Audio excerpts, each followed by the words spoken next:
ਬਿਲਾਵਲ ਮਹੱਲਾ ਪੰਜਵਾ। ਬਿਲਾਵਲ ਰਾਗ ਦੇ ਵਿੱਚ ਸਤਿਗੁਰੂ ਪੰਜਵੇਂ ਪਾਤਸ਼ਾਹ ਸ਼ਹੀਦਾਂ ਦੇ ਸਰਤਾਜ ਧੰਨ ਧੰਨ ਸ੍ਰੀ ਗੁਰੂ ਅਰਜਨ ਦੇਵ ਸਾਹਿਬ ਜੀ ਮਹਾਰਾਜ ਸ਼ੋ ਪਾਵਨ ਉਪਦੇਸ਼ ਦੀ ਬਖਸ਼ਿਸ਼ ਕਰਦੇ ਹਨ। ਆਪਣੇ ਬਾਲਕ ਆਪ ਰੱਖਿਆ ਨਾ,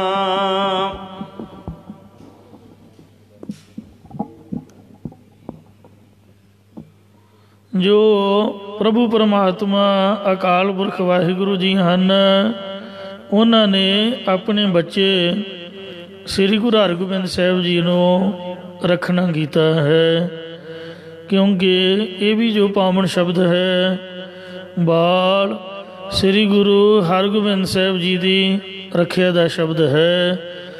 ਸੋ ਵਾਹਿਗੁਰੂ ਜੀ ਧੰਨਵਾਦ ਹਿਤ ਸਤਿਗੁਰੂ ਅਰਜਨ ਦੇਵ ਮਹਾਰਾਜ ਨੇ ਉਚਾਰਿਆ ਹੈ, ਜਿਹਦੇ ਤੋਂ ਸਾਨੂੰ ਇਹ ਸਿੱਖਿਆ ਮਿਲਦੀ ਹੈ ਕਿ ਸਾਨੂੰ ਵੀ ਆਪਣੇ ਬੱਚਿਆਂ ਦੀ ਅਰਦਾਸ ਸ੍ਰੀ ਗੁਰੂ ਨਾਨਕ ਦੇਵ ਮਹਾਰਾਜ ਜੀ ਦੇ ਚਰਨਾਂ ਵਿੱਚ, ਵਾਹਿਗੁਰੂ ਜੀ ਦੇ ਚਰਨਾਂ ਵਿੱਚ ਹੀ ਕਰਨੀ ਚਾਹੀਦੀ ਹੈ। ਹਰ ਬ੍ਰਹਮ ਗੁਰਦੇਵਾ, ਜੋ ਪੁੰਨਾਂ ਦੇ ਪਾਪਾਂ ਤੋਂ ਪਰੇ ਪ੍ਰਭੂ ਜੀ ਗੁਰਦੇਵ ਪੂਜਨੀਕ ਹਨ, ਐਸੇ ਸਤਿਗੁਰੂ ਨਾਨਕ ਦੇਵ ਜੀ ਮਹਾਰਾਜ ਨੇ ਆਪ ਦੇ ਬੱਚੇ ਜਾਣ ਕੇ ਸ੍ਰੀ ਗੁਰੂ ਹਰਗੋਬਿੰਦ ਸਾਹਿਬ ਜੀ ਨੂੰ ਰੱਖਿਆ, ਜਾਂ ਜਗਿਆਸੂ ਜਨ ਜੋ ਬੱਚਿਆਂ ਦੀ ਤਰ੍ਹਾਂ ਨੇ ਉਹਨਾਂ ਨੂੰ ਆਪ ਕਿਰਪਾ ਕਰਕੇ ਰੱਖਣਾ ਕੀਤਾ ਹੈ। ਸੁਖਾ ਸਾਧ ਸਹਿਜ ਆਨੰਦ ਪਾਏ, ਗੁਰਾਂ ਦੀ ਕਿਰਪਾ ਸਦਕਾ ਸੁਭਾਵਿਕ ਹੀ ਸਾਰੇ ਸੁੱਖ ਸ਼ਾਂਤੀ ਅਤੇ ਆਨੰਦ ਪ੍ਰਾਪਤ ਹੋਏ ਹਨ। ਪੂਰਨ ਪਈ ਸੇਵਾ, ਉਹਨਾਂ ਗੁਰਾਂ ਦੀ ਕੀਤੀ ਜੋ ਸੇਵਾ ਟਹਿਲ ਹੈ ਇਹ ਵੀ ਪੂਰੀ ਸਫਲ ਹੋ ਗਈ ਹੈ। ਵਿਸ਼ਰਾਮ ਦੇ ਕਰ ਫਰਮਾਨ ਕਰਦੇ ਨੇ, ਭਗਤ ਜਨਾਂ ਕੀ ਬੇਨਤੀ, ਇਹ ਭਾਈ ਆਪਣੇ ਭਗਤੀ ਕਰਨ ਵਾਲੇ ਸੇਵਕਾਂ ਦੀ ਬੇਨਤੀ ਅਰਜ਼ ਹੋਈ। ਸੁਣੀ ਪ੍ਰਭ ਆਪ, ਪਰਮਾਤਮਾ ਨੇ ਆਪ ਸੁਣੀ ਹੈ। ਸੁਣੀ ਅਰਦਾਸ ਸੁਆਮੀ ਮੇਰਾ, ਸਰਬ ਕਲਾ ਬਣ ਆਈ, ਪ੍ਰਗਟ ਭਈ ਸਗਲੇ ਜੋਗੀ ਅੰਤਰ, ਗੁਰ ਨਾਨਕ ਕੀ ਵਡਿਆਈ। ਰੋਗ ਮਿਟਾਏ ਜੀਵਨ ਲਿਆਨਾ, ਉਸ ਵਾਹਿਗੁਰੂ ਜੀ ਨੇ ਆਪਣੇ ਭਗਤਾਂ ਦਾ ਅਗਿਆਨ ਰੂਪੀ ਜਿਹੜਾ ਰੋਗ ਸੀ ਉਹ ਮਿਟਾ ਕੇ ਨਿਵਰਤ ਕਰਕੇ ਆਪਣੇ ਸਰੂਪ ਵੱਲ ਜਿਉਂਦੇ ਕੀਤਾ ਹੈ, ਭਾਵ ਜੀਵਨ ਮੁਕਤੀ ਬਖਸ਼ਿਸ਼ ਕੀਤੀ ਹੈ। ਕਾ ਵਡ ਪ੍ਰਤਾਪ, ਜਿਸ ਪਰਮਾਤਮਾ ਦਾ ਬਹੁਤ ਵੱਡਾ ਸ੍ਰੇਸ਼ਟ ਤੇਜ ਪ੍ਰਤਾਪ ਪ੍ਰਭਾਵ ਹੈ। ਦੁਖ ਹਮਾਰੇ ਬਖਸ਼ਿਆ ਨਾ, ਪਰਮਾਤਮਾ ਨੇ ਸਾਡੇ ਜਿਹੜੇ ਸ਼ਬਦ ਸਪਰਸ਼ਾਦਿਕ ਵਿਸ਼ਿਆਂ ਰੂਪੀ ਦੋਸ਼ ਐਬ ਸਨ ਉਹ ਕਿਰਪਾ ਕਰਕੇ ਬਖਸ਼ ਦਿੱਤੇ ਹਨ।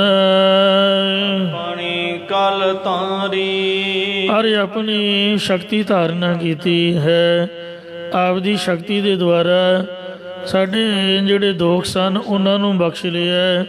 ਇਸੇ ਪ੍ਰਕਾਰ ਦੁਖ ਹਮਾਰੇ ਬਖਸ਼ਿਆ ਨਾ, ਜੋ ਸਾਨੂੰ ਦੁਖੀ ਕਰਨ ਵਾਲੇ ਕਾਮ ਕ੍ਰੋਧ ਲੋਭ ਮੋਹ ਹੰਕਾਰ ਸਨ ਤੇ ਇਹ ਸਾਡੇ ਤੇ ਕਲੰਕ ਲਾਉਣ ਵਾਲੇ ਸੀਗੇ।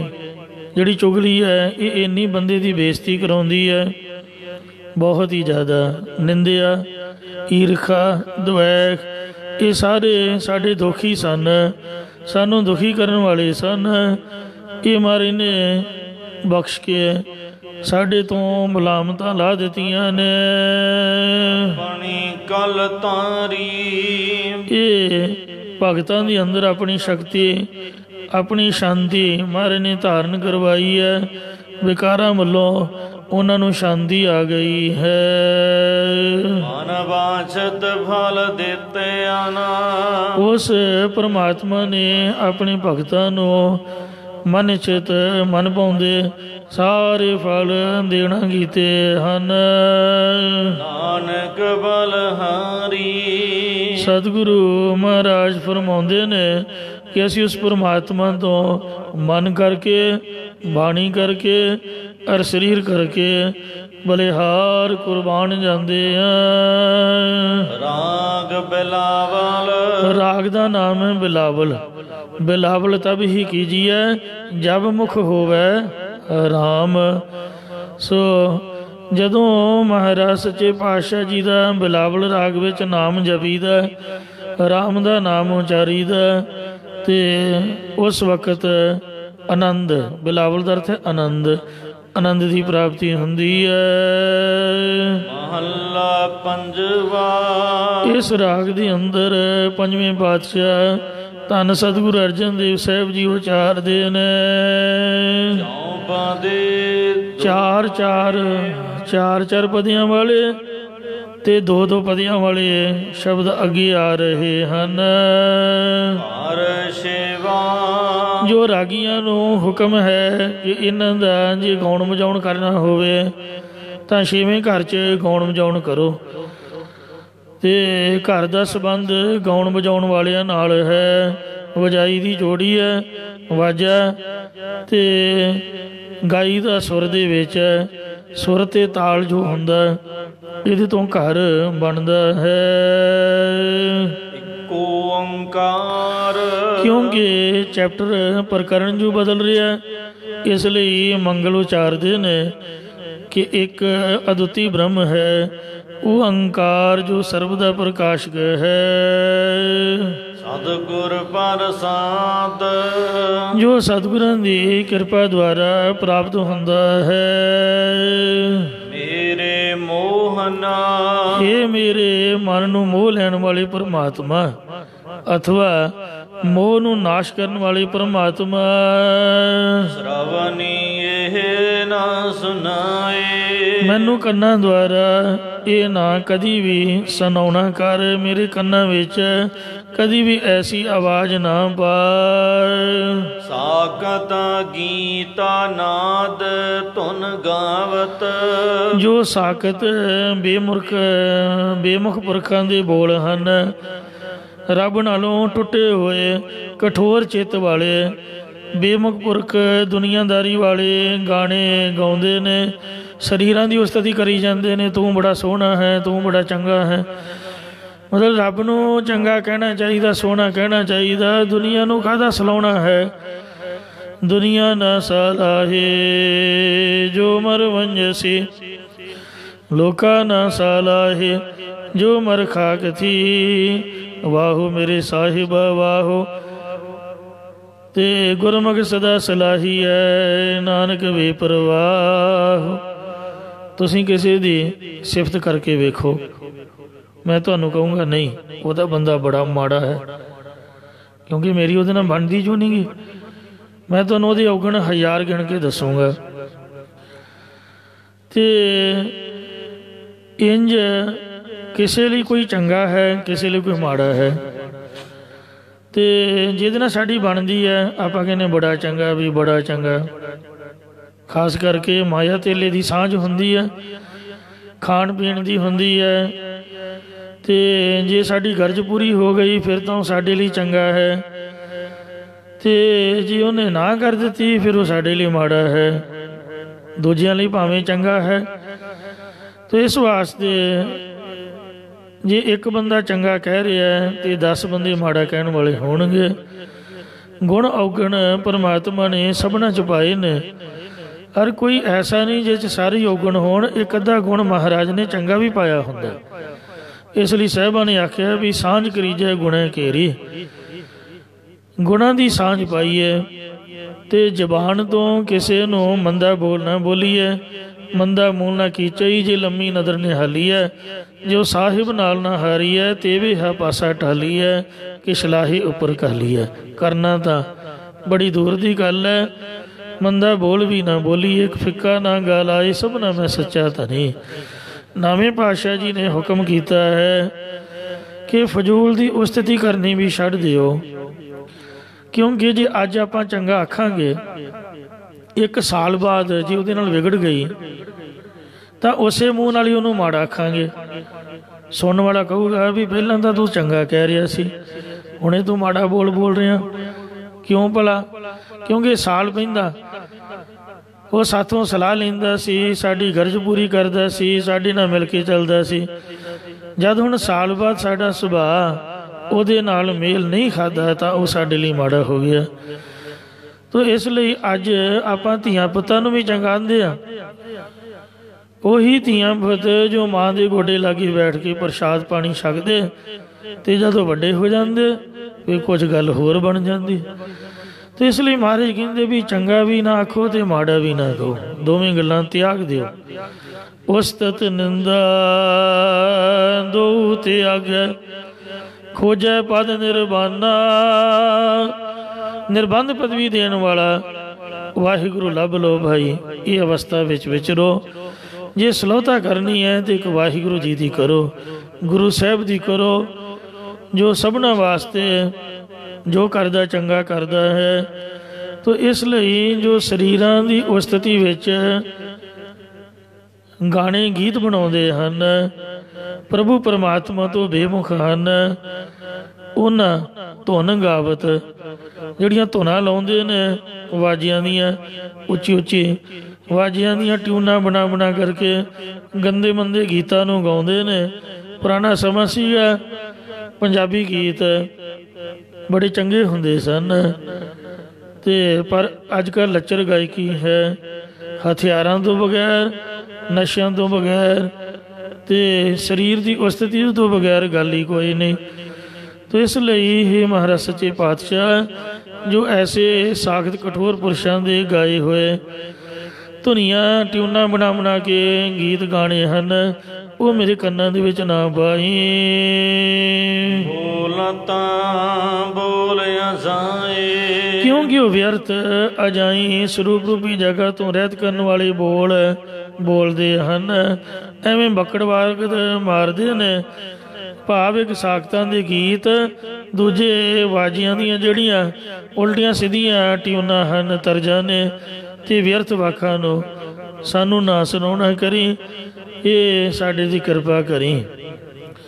ਇੱਕ ਇਹ ਵੀ ਅਵਸਥਾ ਹੈ ਵੀ ਭਾਵੇਂ ਜੋ ਮਰਜ਼ੀ ਵਾਜੇ ਵੱਜਦੇ ਹੋਣ, ਜੋ ਮਰਜ਼ੀ ਕੋਈ ਗਾਉਣ ਵਜਾਉਣ ਹੁੰਦਾ ਹੋਏ, ਪਰ ਗੁਰਮੁਖ ਜੋ ਹਨ ਉਹ ਵਾਹਿਗੁਰੂ ਨਾਮ ਦੀ ਧੁਨੀ ਹੀ ਸੁਣਦੇ ਨੇ।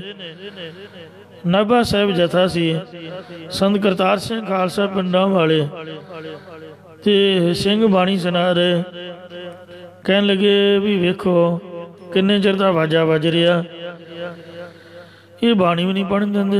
ਕਹਿੰਦੇ ਕਿੱਥੇ ਵੱਜ ਰਿਹਾ, ਮੈਨੂੰ ਤਾਂ ਸੁਣਦਾ ਨਹੀਂ। ਤੋ ਕਹਿਣ ਤੋਂ ਭਾਵ ਇਹ ਹੈ, ਜੋ ਬੋਲਤ ਹੈ ਮ੍ਰਿਗ ਮੀਨ ਪੰਖੇਰੂ, ਸੋ ਬਿਨ ਹਰ ਜਾਪਤ ਹੈ ਨਹੀਂ ਹੋਰ।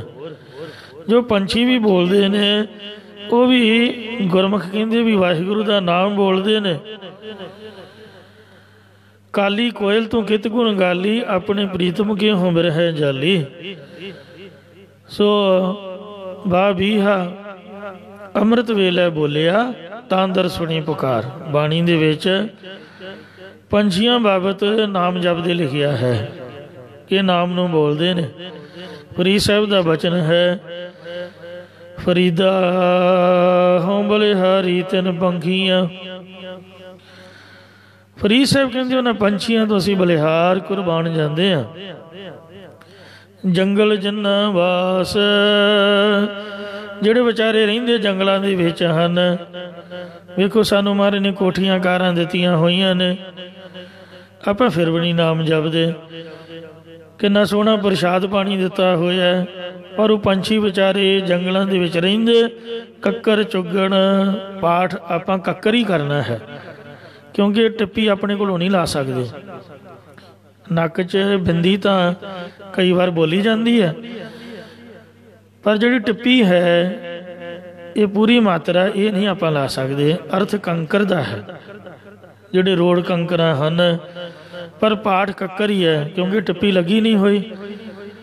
ਕੱਕਰ ਦਾ ਅਰਥ ਕੰਕਰ ਹੀ ਹੈ। ਕੱਕਰ ਚੁਗਣ, ਕਹਿੰਦੇ ਰੋੜ ਖਾਂਦੇ ਨੇ ਵਿਚਾਰੇ ਪਰ ਰੱਬ ਨਾ ਛੋੜਨ ਪਾਸ, ਰੱਬ ਦਾ ਪਾਸ ਨਹੀਂ ਛੱਡਦੇ, ਵਾਹਿਗੁਰੂ ਦਾ ਨਾਮ ਜਪਦੇ ਨੇ। ਫਰੀਦ ਨੂੰ ਵੇਖੋ ਕਾਂ ਕਬੂਤਰ ਪੰਛੀ ਵੀ ਨਾਮ ਜਪਦੇ ਸੁਣਾਈ ਦਿੰਦੇ ਨੇ, ਕਾਲੀ ਕੋਇਲ ਵੀ ਵਾਹਿਗੁਰੂ ਦੇ ਵਿਰਾਗ ਦੇ ਵਿੱਚ ਕਾਲੀ ਹੋਈ ਦਿਖਾਈ ਦੇ ਰਹੀ ਹੈ। ਤੋ ਇੰਜ ਜੋ ਵੀ ਕੋਈ ਬੋਲ ਰਿਹਾ, ਥੋੜੀ ਦੀ ਠੱਕ ਠੱਕ ਵਿੱਚੋਂ, ਇੰਜਣ ਦੀ ਫਟ ਫਟ ਵਿੱਚੋਂ ਜੋ ਵੀ ਸੰਗੀਤ ਹੋ ਰਿਹਾ ਹੈ, ਇਹਦੇ ਵਿੱਚੋਂ ਵਾਹਿਗੁਰੂ ਵਾਹਿਗੁਰੂ ਵਾਹਿਗੁਰੂ ਨਾਮ ਦੀ ਆਵਾਜ਼ ਸੁਣਦੇ ਨੇ। ਜਾਂ ਜਿਹੜਾ ਤਾਂ ਗੀਤ ਗਾ ਰਿਹਾ ਉਹ ਤਾਂ ਕਿਸੇ ਬੀਬੀ ਦੀ ਉਸਤਤੀ ਕਰ ਰਿਹਾ, ਤੇ ਜਾਂ ਕੋਈ ਬੀਬੀ ਗਾ ਰਹੀ ਹੈ ਉਹ ਕਿਸੇ ਮਰਦ ਦੀ ਉਸਤਤੀ ਕਰ ਰਹੀ ਹੈ। ਬਾਣੀ ਵਿੱਚ ਵੀ ਤਾਂ ਇਹੀ ਕੁਛ ਲਿਖਿਆ, ਪਤੀ ਸਤੀ ਦੀ ਭਾਵਨਾ ਨੂੰ ਲੈ ਕੇ ਪਰਮਾਤਮਾ ਨੂੰ ਯਾਦ ਕੀਤਾ ਹੋਇਆ, ਉਹਦੇ ਅਰਥ ਆਪਾਂ ਚੇਂਜ ਕਰ ਲੈਣੇ ਨੇ। ਉਹਨਾਂ ਦਾ ਧਿਆਨ ਤਾਂ ਦੁਨੀਆ ਵਿੱਚ ਹੈ, ਤੇ ਜਿਹੜੇ ਗੁਰਮੁਖ ਨੇ ਉਹਨਾਂ ਆਪ ਦਾ ਧਿਆਨ ਪਰਮਾਤਮਾ ਦੇ ਚਰਨਾਂ 'ਚ ਰੱਖਣਾ ਹੋਇਆ। ਇਸ ਲਈ ਜੇ ਕੁਛ ਕਰਨੀ ਪੈਂਦਾ ਵੀ ਹੈ ਤੇ ਸਮਝ ਲਓ ਵੀ ਵਾਹਿਗੁਰੂ ਦੀ ਉਸਤਤੀ ਹੋ ਰਹੀ ਹੈ, ਪਰਮਾਤਮਾ ਨੂੰ ਹੀ ਚੰਗਾ ਕਿਹਾ ਜਾ ਰਿਹਾ ਹੈ, ਕਿਉਂਕਿ ਜਿੰਨੀ ਵੀ ਦੁਨੀਆ ਰੱਬ ਨੇ ਬਣਾਈ ਹੈ ਇਹ ਉਹਦੀ ਹੀ ਰਚਨਾ ਹੈ, ਤੋ ਉਹਦੇ ਰਾਹੀਂ ਉਹਦੀ ਉਸਤਤੀ ਹੋ ਰਹੀ ਹੈ। ਗੱਲ ਤਾਂ ਆਪਦੇ ਮਨ ਦੀ ਹੈ, ਜੇ ਮਨ ਦੀ ਭਾਵਨਾ ਸ਼ੁੱਧ ਰੱਖਾਂਗੇ ਫਿਰ ਕੁਝ ਵੀ ਮਾੜਾ ਨਹੀਂ ਹੈ, ਜੇ ਆਪ ਚੰਗੇ ਹੋ ਤੇ ਸਭ ਚੰਗੇ ਨੇ। ਤੇ ਇਸ ਵਾਸਤੇ ਇਹ ਵੀ ਅਰਥ ਹਨ। ਬਾਕੀ ਸੋ ਪ੍ਰਤੱਖ ਅਰਥ ਇਹ ਹਨ ਕਿ ਜਿੱਥੇ ਬੁਰੀ ਸੰਗਤ ਹੋਵੇ ਤੇ ਬੁਰੇ ਪਾਸੇ ਦਾ ਗਾਉਣ ਵਜਾਉਣ ਹੋਵੇ, ਉਹਦੇ ਤੋਂ ਆਨਾ ਬਾਨਾ ਕਰਕੇ ਕਿਨਾਰਾ ਕਰ ਜਾਓ। ਤੇ ਇਹ ਸ਼ਰਮਣੋ ਮੇਰਿਓ ਸਾਚੈ ਸੁਣਨੇ ਨੂੰ ਪਠਾਏ, ਸਾਚੈ ਸੁਣਨੇ ਨੂੰ ਪਠਾਏ ਸਰੀਰ ਲਾਏ, ਸੁਣੋ ਸਤ ਬਾਣੀ। ਸੱਚੀ ਬਾਣੀ ਸੁਣਨ ਦੀ ਆਗਿਆ ਹੈ, ਸੁਣੋ ਸਤ ਬਾਣੀ। ਮਹਾਰਾਜ ਦੀ ਜਿਹੜੀ ਸੱਚੀ ਬਾਣੀ ਹੈ, ਆਵੋ ਸਿੱਖ ਸਤਿਗੁਰੂ ਕੇ ਪਿਆਰਿਓ ਗਾਵੋ ਸੱਚੀ ਬਾਣੀ। ਗਾਉਣੀ ਵੀ ਬਾਣੀ ਸੱਚੀ ਹੈ ਤੇ ਸੁਣਨੀ ਵੀ ਸੱਚੀ ਹੈ। ਜਿਦ ਸੁਣੀ ਮਨ ਤਨ ਹਰਿਆ ਹੋਇਆ, ਰਸਨਾ ਰਸ ਸਮਾਣੀ, ਸੱਚ ਅਲਖ ਵਡਾਣੀ, ਤਾਕੀ ਗਤ ਕਹੀ ਨਾ ਜਾਏ, ਕਹੈ ਨਾਨਕ ਅੰਮ੍ਰਿਤ ਨਾਮ ਸੁਣੋ, ਪਵਿੱਤਰ ਹੋਵੋ ਸਾਚੈ ਸੁਰਨੈ ਨੂੰ ਪਠਾਏ। ਜੇ ਸਮਾਂ ਹੈ ਤਾਂ ਮਹਾਰਾਜ ਦਾ ਅੱਜ ਕੱਲ੍ਹ ਇੰਨਾ ਸੋਹਣਾ ਪ੍ਰਬੰਧ ਹੈ, ਸੰਤ ਤਾਂ ਰੌਲਾ ਪਾਉਂਦੇ ਹੀ ਚਲੇ ਗਏ। ਮਹਾਂਪੁਰਖ ਬਾਬਾ ਜਰਨੈਲ ਸਿੰਘ ਜੀ ਸਾਹਿਬ ਨੇ ਜਿਹੜੇ ਅਨੰਦਪੁਰ ਦੇ ਮਤੇ ਪਾਏ ਸੀ, ਉਹਨਾਂ 'ਚ ਇਹ ਵੀ ਲਿਖਿਆ ਸੀ ਕਿ ਦਰਬਾਰ ਸਾਹਿਬ ਹਰਿਮੰਦਰ ਸਾਹਿਬ ਤੋਂ ਕੀਰਤਨ ਲਾਈਵ ਚੱਲੇ ਸਵੇਰੇ ਅਤੇ ਸ਼ਾਮ। ਤੇ ਸਾਧ ਸੰਗਤ ਜੀਓ, ਅੱਜ ਕੱਲ੍ਹ ਮਹਾਰਾਜ ਨੇ ਇੰਨੀ ਕਿਰਪਾ ਕੀਤੀ ਹੈ, ਸ਼੍ਰੋਮਣੀ ਕਮੇਟੀ ਵੱਲੋਂ ਆਡੀਓ ਤਾਂ 8 ਪਹਿਰ ਹੀ 24 ਘੰਟੇ ਲਾਈਵ ਚੱਲਦਾ, ਤੇ ਵੀਡੀਓ ਵੀ ਕਾਫੀ ਵੱਧ ਗਿਆ।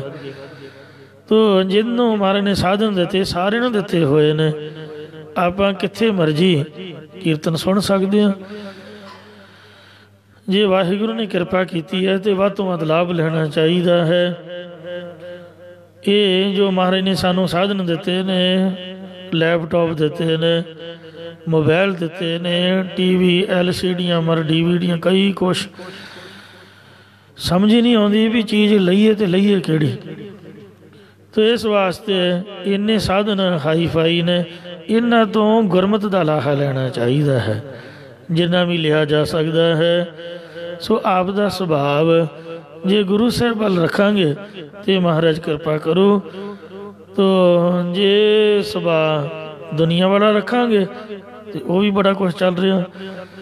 ਅਰਦਾਸ ਕਰੀਏ, ਇਹ ਸੱਚੇ ਪਾਤਸ਼ਾਹ ਸਾਡਾ ਸੁਭਾਅ ਤੂੰ ਚੇਂਜ ਕਰ ਦੇ, ਜੋ ਕਿ ਅਸੀਂ ਹਮੇਸ਼ਾ ਤੇਰਾ ਕੀਰਤਨ ਸੁਣਦੇ ਰਹੀਏ। ਆਪਦੇ ਬੱਚਿਆਂ ਨੂੰ ਵੀ ਕੀਰਤਨ ਸੁਣਨ ਦੀ ਆਦਤ ਪਾਉਣੀ ਚਾਹੀਦੀ ਹੈ। ਅੱਜ ਕੱਲ੍ਹ ਕੰਪੀਟੀਸ਼ਨ ਹੁੰਦੇ ਨੇ, ਕੰਪੀਟੀਸ਼ਨਾਂ ਦੇ ਵਿੱਚ ਜਿਹੜੇ ਸਵਾਲ ਜਵਾਬ ਹੁੰਦੇ ਨੇ ਇਤਿਹਾਸ 'ਚੋਂ ਬਾਣੀ 'ਚੋਂ, ਉਹਦੇ ਵਿੱਚ ਇੱਕ ਇਹ ਵੀ ਮੈਂ ਪੁਆਇੰਟ ਵੇਖਿਆ ਵੀ ਉਹ ਕੀਰਤਨ ਦੀ ਆਵਾਜ਼ ਸੁਣਾ ਕੇ ਬੱਚਿਆਂ ਨੂੰ ਪੁੱਛਦੇ ਨੇ ਵੀ ਕਿਹੜੇ ਰਾਗੀ ਦੀ ਆਵਾਜ਼ ਹੈ।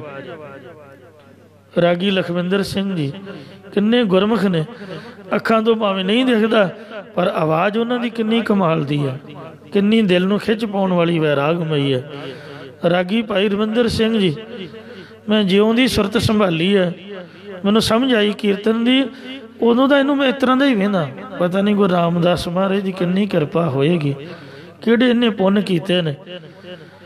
उस तरह का शरीर है, उस तरह का ही दाड़ा, चेहरा, मोहरा, आवाज़ भी गुरु साहब की किरपा। तो इस वास्ते रागी निर्मल सिंह साहब जी, जिन्हों ने रागियां की क्लास की वडियाई वधाई, पद्म श्री का अवार्ड प्राप्त किया, वो भी जद कीर्तन करन बैठते तो चाह पीने की लोड़ नहीं, उ ही अखां खुल जांदियां बंदे दियां, चाह तो बगैर ही इन्ना नशा देंदे राग विद्या का।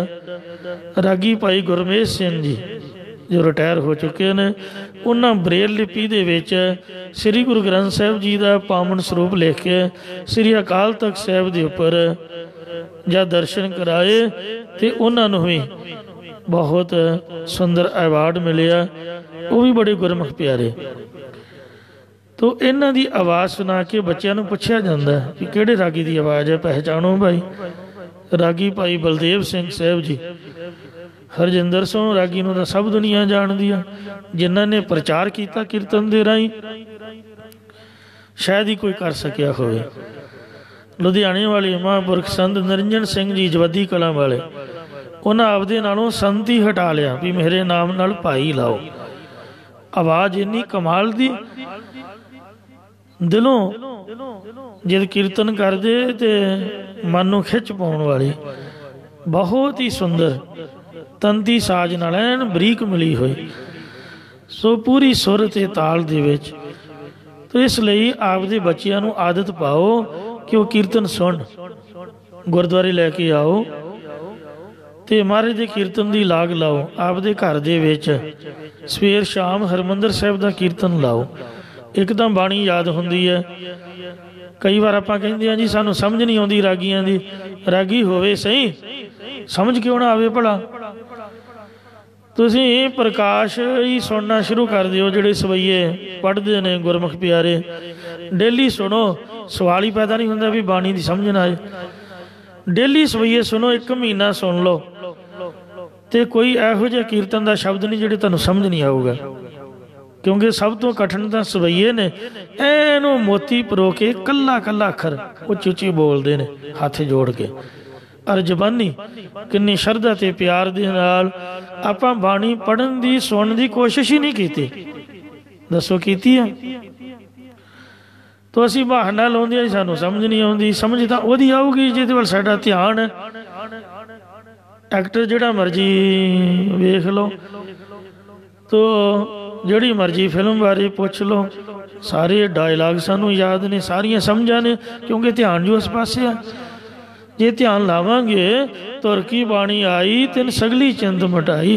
इसलिए गुरु घर आके इको एक यही अरदास करिए भी हे सच्चे पातशाह, असीं जिथे भी जाइए, जिथे भी बैठिए, हर कीर्तन सुने, साडे कन हे हरि तेरा कीर्तन सुन, हर कीर्तन सुन, हर कीर्तन गावे, तिस जन दुख निकट नहीं आवे। जिहड़ा पुरुष कीर्तन करदा ते सुनदा, उहदे पास दुख कलेश नेड़े नहीं आ सकते। असीं दुखी क्यों आ कि आपां ने कीर्तन नूं त्यागिया होया है। खालसा जीवन एक जथे दी पोथी है, उहदे विच जथे दे सिंघां दे नियम मैं पढ़े ने, जिहदे विच नियम कंपलसरी है कि जिहड़ा जथे विच भर्ती होने वाला सिंह है, या वैसे गुरसिख दे नियम हैं कि वह डेली अमृत वेले आसा दी वार दे घट तो घट 6 शक्यां दा कीर्तन सुने। 6 लोग 6 शक्यां दा कीर्तन जरूरी सुने, चौथा हिस्सा आसा दी वार दा घट तो घट। नहीं तो गुरु साहिबां वेले तां सारे पुरातन सिख आसा दी वार पढ़दे गाउंदे ते सुनदे हुंदे सन। सो लई महाराज के चरणों में दात मंगीए, साध संग कल कीर्तन गाया, नानक तेते बहुर न आया। ये पातशाह जे तू साडी अरदास सचमुच ही सुनदा है तो हमेशा अठे पैर असीं तेरी बाणी दा कीर्तन ही सुनते रहिए। सागतां दे गीत गाने जिहड़ियां दुनियावी ट्यूनां ये साडे कन्नां दे विच ना पाई। एक सरदार स्वरूप सिंह जी अलग ਡਾਇਰੈਕਟਰ ਹੋਏ ਨੇ ਭਾਸ਼ਾ ਵਿਭਾਗ, ਪਟਿਆਲਾ ਯੂਨੀਵਰਸਿਟੀ ਤੋਂ ਰਿਟਾਇਰ ਹੋਏ ਹਨ। ਔਰ ਉਹਨਾਂ ਨੇ ਗੁਰਮਤਿ ਪ੍ਰਚਾਰ ਦੀ ਬੜੀ ਮਹਾਨ ਸੇਵਾ ਕੀਤੀ ਹੈ। ਲੁਧਿਆਣੇ ਸ਼ਹਿਰ ਬਾਰ-ਬਾਰ ਅਰਬਨ ਸਟੇਟ ਦੇ ਵਿੱਚ 500 ਕੁਝ ਨੰਬਰ ਕੋਠੀ ਮੈਂ ਉੱਥੇ ਗਿਆ ਵੀ ਸੀ। ਉਹਨਾਂ ਨੇ ਇੱਕ ਪੁਸਤਕ ਲਿਖੀ ਹੈ, ਡਿੱਠੇ ਸਭੇ ਥਾਵ ਨਹੀਂ ਤੁਧ ਜਿਹਾ। ਅਜੀਤ ਅਖਬਾਰ ਦੇ ਜਿਹੜੇ ਉਹ ਸਪਲੀਮੈਂਟ ਨੇ ਧਾਰਮਿਕ, ਉਹਨਾਂ 'ਚ ਵੀ ਉਹਦੇ ਅੰਸ਼ ਛਪਦੇ ਰਹੇ ਹਨ। ਹੁਣ ਦਾ ਮੈਨੂੰ ਕੁਛ ਪਤਾ ਨਹੀਂ। ਉਸ ਪੁਸਤਕ ਦੇ ਵਿੱਚ ਉਹਨਾਂ ਨੇ ਇੱਕ ਸਟੋਰੀ ਲਿਖੀ ਹੈ ਅਮਰੀਕਨ ਗੋਰੇ ਦੀ, ਕਿ ਅਮਰੀਕਨ 2 ਗੋਰੇ ਪਾਕਿਸਤਾਨ ਦੇ ਵਿੱਚ ਖੇਡ ਟੂਰਨਾਮੈਂਟ ਵੇਖਣ ਵਾਸਤੇ ਆਏ। ਸੋਚਿਆ ਵੀ ਇੰਡੀਆ ਦੀ ਬਾਉਂਡਰੀ ਨਾਲ ਲੱਗਦੀ ਹੈ, ਚਲੋ ਇੰਡੀਆ ਨੂੰ ਹੀ ਦੇਖ ਚੱਲਦੇ ਹਾਂ। ਉਹ ਅਟਾਰੀ ਸਰਹੱਦ ਰਸਤੇ ਥਾਣੀ ਇੱਧਰ ਐਂਟਰ ਹੋਏ ਤਾਂ ਇੱਕ ਗੁਰਮੁਖ ਸੀਗਾ, ਉਹ ਕਹਿੰਦਾ ਵੀ ਆਪਾਂ ਗੋਲਡਨ ਟੈਂਪਲ ਪਹਿਲਾਂ ਚੱਲੀਏ ਅਤੇ ਫਿਰ ਆਪਾਂ ਜਿਹੜਾ ਤਾਜ ਤੋਜ ਮਹੱਲ ਬਾਅਦ 'ਚ ਵੇਖ ਲਾਂਗੇ। ਕਹਿੰਦੇ ਠੀਕ ਹੈ ਜੀ। ਅਤੇ ਜਦੋਂ ਦੋਵੇਂ ਜਣੇ ਆਏ ਸ਼ਰਧਾ ਭਾਵਨਾ ਦੇ ਨਾਲ 1 ਘੰਟਾ ਬੈਠ ਕੇ ਉਹ ਗੋਰੇ ਨੇ ਦੱਸਿਆ ਵੀ ਮੈਂ ਹਰਿਮੰਦਰ ਸਾਹਿਬ ਦੇ ਅੰਦਰ ਕੀਰਤਨ ਸੁਣਿਆ 1 ਘੰਟਾ, ਅਤੇ ਭਾਵੇਂ ਪੰਜਾਬੀ ਮੇਰੀ ਬੋਲੀ ਨਹੀਂ ਸੀਗੀ, ਮੈਨੂੰ ਸਮਝ ਨਹੀਂ ਸੀ ਆਉਂਦੀ, ਅਤੇ ਪਰ ਕੀਰਤਨ ਸੁਣ ਕੇ ਮੈਨੂੰ ਸ਼ਾਂਤੀ ਬੜੀ ਆਈ, ਸਕੂਨ ਬੜਾ ਮਿਲਿਆ। ਔਰ ਇੰਨਾ ਮਨ ਇਕਾਗਰ ਹੋਇਆ ਕਿ ਹੌਲੀ ਹੌਲੀ ਮੈਨੂੰ ਸਾਰੀ ਸਮਝ ਆ ਗਈ ਕਿ ਗੁਰੂ ਸਾਹਿਬ ਕੀ ਕਹਿ ਰਹੇ ਨੇ। ਨਾਲ ਦੇ ਬੰਦੇ ਨੂੰ ਆਖਿਆ ਭਾਈ ਤੂੰ ਜਿੱਥੇ ਹੁਣ ਜਾਣਾ ਜਾ, ਮੈਂ ਤਾਂ ਜਿਹੜੇ 2-4 ਦਿਨ ਹਨ ਇੱਥੇ ਹੁਣ ਰਹੂੰਗਾ, ਜਾਂਦੀ ਬਾਕੀ ਇੱਥੋਂ ਹੀ ਤੇਰੇ ਨਾਲ, ਫਿਰ ਵਾਪਸ ਚਲੇ ਜਾਵਾਂਗੇ। ਉਹ ਆਪ ਦਾ ਸੈਰ ਸਪਾਟਾ ਕਰਕੇ ਫਿਰ ਦਰਬਾਰ ਸਾਹਿਬ ਤੋਂ ਉਹਨੂੰ ਲੈ ਗਿਆ। ਉਹ ਕਹਿੰਦਾ ਵੀ ਹੁਣ ਮੈਂ ਜਿੱਥੇ ਵੀ ਹੋਵਾਂ, ਜਿਹੜਾ 1 ਘੰਟਾ ਬੈਠ ਕੇ ਉਹ ਮੈਂ ਪਹਿਲੀ ਵਾਰ ਕੀਰਤਨ ਸੁਣਿਆ, ਅਤੇ ਉਹ ਸਮਾਂ ਜਦੋਂ ਵੀ ਆਉਂਦਾ ਹੈ ਡੇਲੀ ਮੈਨੂੰ ਜਿੱਥੇ ਵੀ ਹੋਵਾਂ ਐਟੋਮੈਟਿਕ ਆਪਣੇ ਆਪ ਹੀ ਕਿਸੇ ਵੀ ਸਾਇੰਸ ਦੇ ਸਾਧਨ ਤੋਂ ਬਗੈਰ ਕੀਰਤਨ ਸੁਣਦਾ। ਔਰ ਜਿਵੇਂ ਲਾਈਵ ਲੱਗਾ ਹੋਵੇ, ਜਿਹੜਾ ਕੋਈ ਰਾਗੀ ਕੀਰਤਨ ਕਰਦਾ ਬਿਲਕੁਲ ਉਹਦੀ ਆਵਾਜ਼ ਵੀ ਫਲਾਣਾ ਰਾਗੀ ਕੀਰਤਨ ਕਰ ਰਿਹਾ। ਇੰਨੀ ਗੁਰੂ ਰਾਮਦਾਸ ਮਹਾਰਾਜ ਸੱਚੇ ਪਾਤਸ਼ਾਹ ਨੇ ਕਿਰਪਾ ਕੀਤੀ ਹੈ। ਇਸ ਲਈ ਕੀਰਤਨ ਦੇ ਵਿੱਚ ਬਹੁਤ ਬਖਸ਼ਿਸ਼ ਹੈ। ਕੀਰਤਨ ਨਿਰਮੋਲਕ ਹੀਰਾ, ਆਨੰਦ ਗੁਣੀ ਗਹੀਰਾ, ਅਨਹਦ ਬਾਣੀ ਪੂੰਜੀ, ਸੰਤਨ ਹੱਥ ਰਾਖੀ ਕੁੰਜੀ। ਸੋ ਰਾਗੀਆਂ ਤੋਂ ਬਲਿਹਾਰ ਜਾਈਏ। ਆ ਗੁਰਮੁਖ ਪਿਆਰੇ ਨਿਤਨ ਸਿੰਘ ਜੀ ਆਪ ਨੂੰ ਆਸਾ ਦੀ ਵਾਰ ਦਾ ਕੀਰਤਨ ਸਰਵਣ ਕਰਾ ਕੇ ਗਏ ਨੇ। ਕਿੰਨੀ ਸੁੰਦਰ ਆਵਾਜ਼ ਹੈ। ਤੋ ਕਹਿੰਦੇ ਜਿਹਨੇ ਮੋਤੀ ਦਾਨ ਕੀਤੇ ਹੁਣ ਪਿਛਲੇ ਜਨਮ 'ਚ, ਉਹਨੂੰ ਇਹ ਮਹਾਰਾਜ ਦੇ ਅਮੋਲ ਕੀਰਤਨ ਦੀ ਦਾਤ ਪ੍ਰਾਪਤ ਹੁੰਦੀ ਹੈ। ਇਹ ਸੱਚੇ ਪਾਤਸ਼ਾਹ ਜਿਹੜੀ ਧੁਰ ਕੀ ਬਾਣੀ ਆਈ ਤੈਨੇ ਸਗਲੀ ਚਿੰਤ ਮਿਟਾਈ, ਇਹਦਾ ਕੀਰਤਨ ਸਾਡੇ ਕੰਨੀ ਆਵਾਜ਼ ਪਾਈ ਜੀ। ਬਾਕੀ ਜਿਹੜੇ ਸਾਖਤਾਂ ਦੇ ਗੀਤ ਜਿਹੜੀਆਂ ਉਹਨਾਂ ਦੀਆਂ ਟਿਊਨਾਂ ਨੇ, ਇਹ ਧੁਨਾ ਲਾਲਾ ਬੋਲਦੇ ਨੇ, ਵਿਅਰਥ ਫਜ਼ੂਲ ਹੀ ਬੱਕੜਵਾਰ ਮਾਰਦੇ ਨੇ। ਉਹਨਾਂ ਦੇ ਬੋਲ ਸਾਡੇ ਕੰਨਾਂ ਵਿੱਚ ਨਾ ਪਾਈ ਜੀ, ਜਿਸ ਕਰਕੇ ਸਾਡਾ ਮਨ ਵਿਗੜ ਨਾ ਜਾਵੇ। ਇਹ ਸਾਡੇ 'ਤੇ ਕਿਰਪਾ ਕਰ। ਫਿਰ ਬਾਬਾ ਗਿਆ ਬਗਦਾਦ ਨੂੰ, ਬਾਹਰ ਜਾਏ ਕੀਆ ਸਤਾਨਾ। ਇੱਕ ਬਾਬਾ ਅਕਾਲ ਰੂਪ, ਦੂਜਾ ਰਬਾਬੀ ਮਰਦਾਨਾ। ਦਿੱਤੀ ਮੰਗਨੇ ਆਵਾਜ਼ ਕਰ, ਸੁਨ ਸਮਾਨ ਹੋਆ ਜਹਾਨਾ। ਸਾਡੇ ਗੁਰੂਆਂ ਨੇ ਇੱਕ ਓਅੰਕਾਰ ਤੋਂ ਲੈ ਕੇ 18, 10, 20 ਤੱਕ ਜਿਤਨੀ ਵੀ ਬਾਣੀ ਉਚਾਰੀ ਹੈ, ਕੁੰਡਾ ਮਾਰ ਕੇ ਅੰਦਰ ਨਹੀਂ ਉਚਾਰੀ, ਭੋਰੇ 'ਚ ਬਹਿ ਕੇ ਨਹੀਂ ਲਿਖੀ ਹੈ। ਜਨਤਾ ਦੇ ਵਿੱਚ, ਪਬਲਿਕ ਦੇ ਵਿੱਚ ਉਪਦੇਸ਼ ਦਿੰਦਿਆਂ ਕੀਰਤਨ ਸਰਵਣ ਕਰਾਇਆ ਹੈ। ਮਹਾਰਾਜ ਨੇ ਗੁਰਬਾਣੀ ਨੂੰ ਗਾਇਆ ਹੈ। ਇਸ ਲਈ ਸਮੁੱਚੀ ਬਾਣੀ ਕਵਿਤਾ ਰੂਪ ਦੇ ਵਿੱਚ ਇੱਕ ਤੁਕ ਦਾ ਤੁਕਾਨ ਦੂਜੀ ਤੁਕ ਨਾਲ ਮਿਲਦਾ ਹੈ। ਭਾਈ ਮਰਦਾਨਾ ਜੀ ਨੇ ਜਦੋਂ ਗੁਰੂ ਸਾਹਿਬ ਮਾਤਾ ਸੁਲੱਖਣੀ ਨੂੰ ਵਿਆਹ ਕੇ ਸੁਲਤਾਨਪੁਰ ਲੋਧੀ ਵਿੱਚ ਆਏ, ਬੇਨਤੀ ਕੀਤੀ, ਇਹ ਜਜਮਾਨਾ ਤੂੰ ਵਿਆਹ ਕੇ ਘਰ ਆਇਆ ਹੈ ਤੇ ਮੈਨੂੰ ਵਧਾਈ ਦੇ। ਸਾਹਿਬ ਕਹਿੰਦੇ ਜੋ ਮੰਗਣਾ ਮੰਗ ਲੈ। ਪਰ ਮਰਦਾਨਿਆਂ पैसे तो तू कितों होर भी लै सकदा, ते पर जे तू आखे माया की बजाए मैं तेनों कोई गुण देवां जिहदी कोई भी कीमत ना होवे, अमोलक होवे, ते दुनिया दे नालों कोई विशेष अलग होवे, जे माया लैनी है, पदार्थ लैने ने, वो भी मैं दे दिंदा। जे गुण लैना है तो गुण मेरा मन करदा, तेरी की सलाह है? कहंदे जी महाराज गुण बख्शो। कहंदे जा तैनू धुर की बाणी गाउण दे वजाउण दा गुण बख्शिया, यानी कीर्तन दी दात श्री गुरु नानक देव महाराज ने सब तो पहले वार भाई मरदाना जी नूं बख्शी है। इस तरह वार लैके गुरु जी की खुशी लैके ते लड्डू जलेबियां बूंदी बांदी जो मठियाई होगी वो भी महाराज ने पंड भर के दिती होनी है, खाली थोड़ा मोड़िया सीगा, पैसे भी दिते सन। तलवंडी नूं चला गया गुण गाउंदा होया। फिर जद गुरु महाराज जी वेई तो बाहर आके वैरागमई अवस्था च शमशान भूमि च बैठ गए। ये खबर सुल्तानपुर लोधी पहुंची तो माता ते पिता जी ने भाई मरदाना जी ने गुरु साहब की खबर लैन लई भेजिया। जद मरदाना जी साहबा की खबर लैन गए तो गुरु साहब कहते भी वेख ला भाई मैनू की होया? कहते जी हाँ तुहाडे ते तां बड़ी कृपा है, लोग फिक्रमंद ने। कहते लोगों के आखे ना लग, इउं कर जा रबाब लैके आ। कहते जी पैसे? कहते बेबे जी तो लै जा। 7.5 रुपये उन्होंने दिनों के बेबे नानकी जी तो ले। कहते जी जावां कित्थे? कहते इधर नूं तुरिया जा।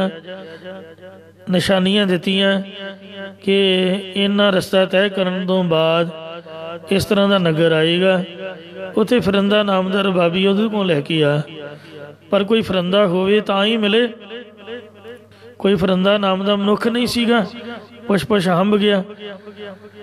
जदों थक टुट के पिंड तो बाहर बार बैठ गया तो फरिंदा अपने आप ही आ गया, क्योंकि फरिंदा कोई मनुख नहीं सी, वो देवता स्वर्गां तो। ये जिहड़ा रबाब है देवतिया ने स्वर्गां तो भेजा महाराज लई। कहन लगा तू किनू लभ रहा? कहंदा फरिंदे नूं। कहंदा मैं ही तां फरिंदा। कहंदे मैं तां थक गया, तुर तुर के हंब गया, लभ लभ के, ते लिया मैनू रबाब दे, आ पैसे लै ला। कहंदा पैसे नहीं लैने, गुरुद्वारे चीज़ जानी है तो मैं आप लैके जाऊँगा, तो बिना पैसों तो भेटा करूँ, चल मैनू भी दर्शन करा। मरदाना जी सुल्तानपुर लोधी उन्हें नाल लैके आए तो उन्हें दर्शन किए। देवतियां की दिती हुई रबाब गुरु साहब नूं भेटा की।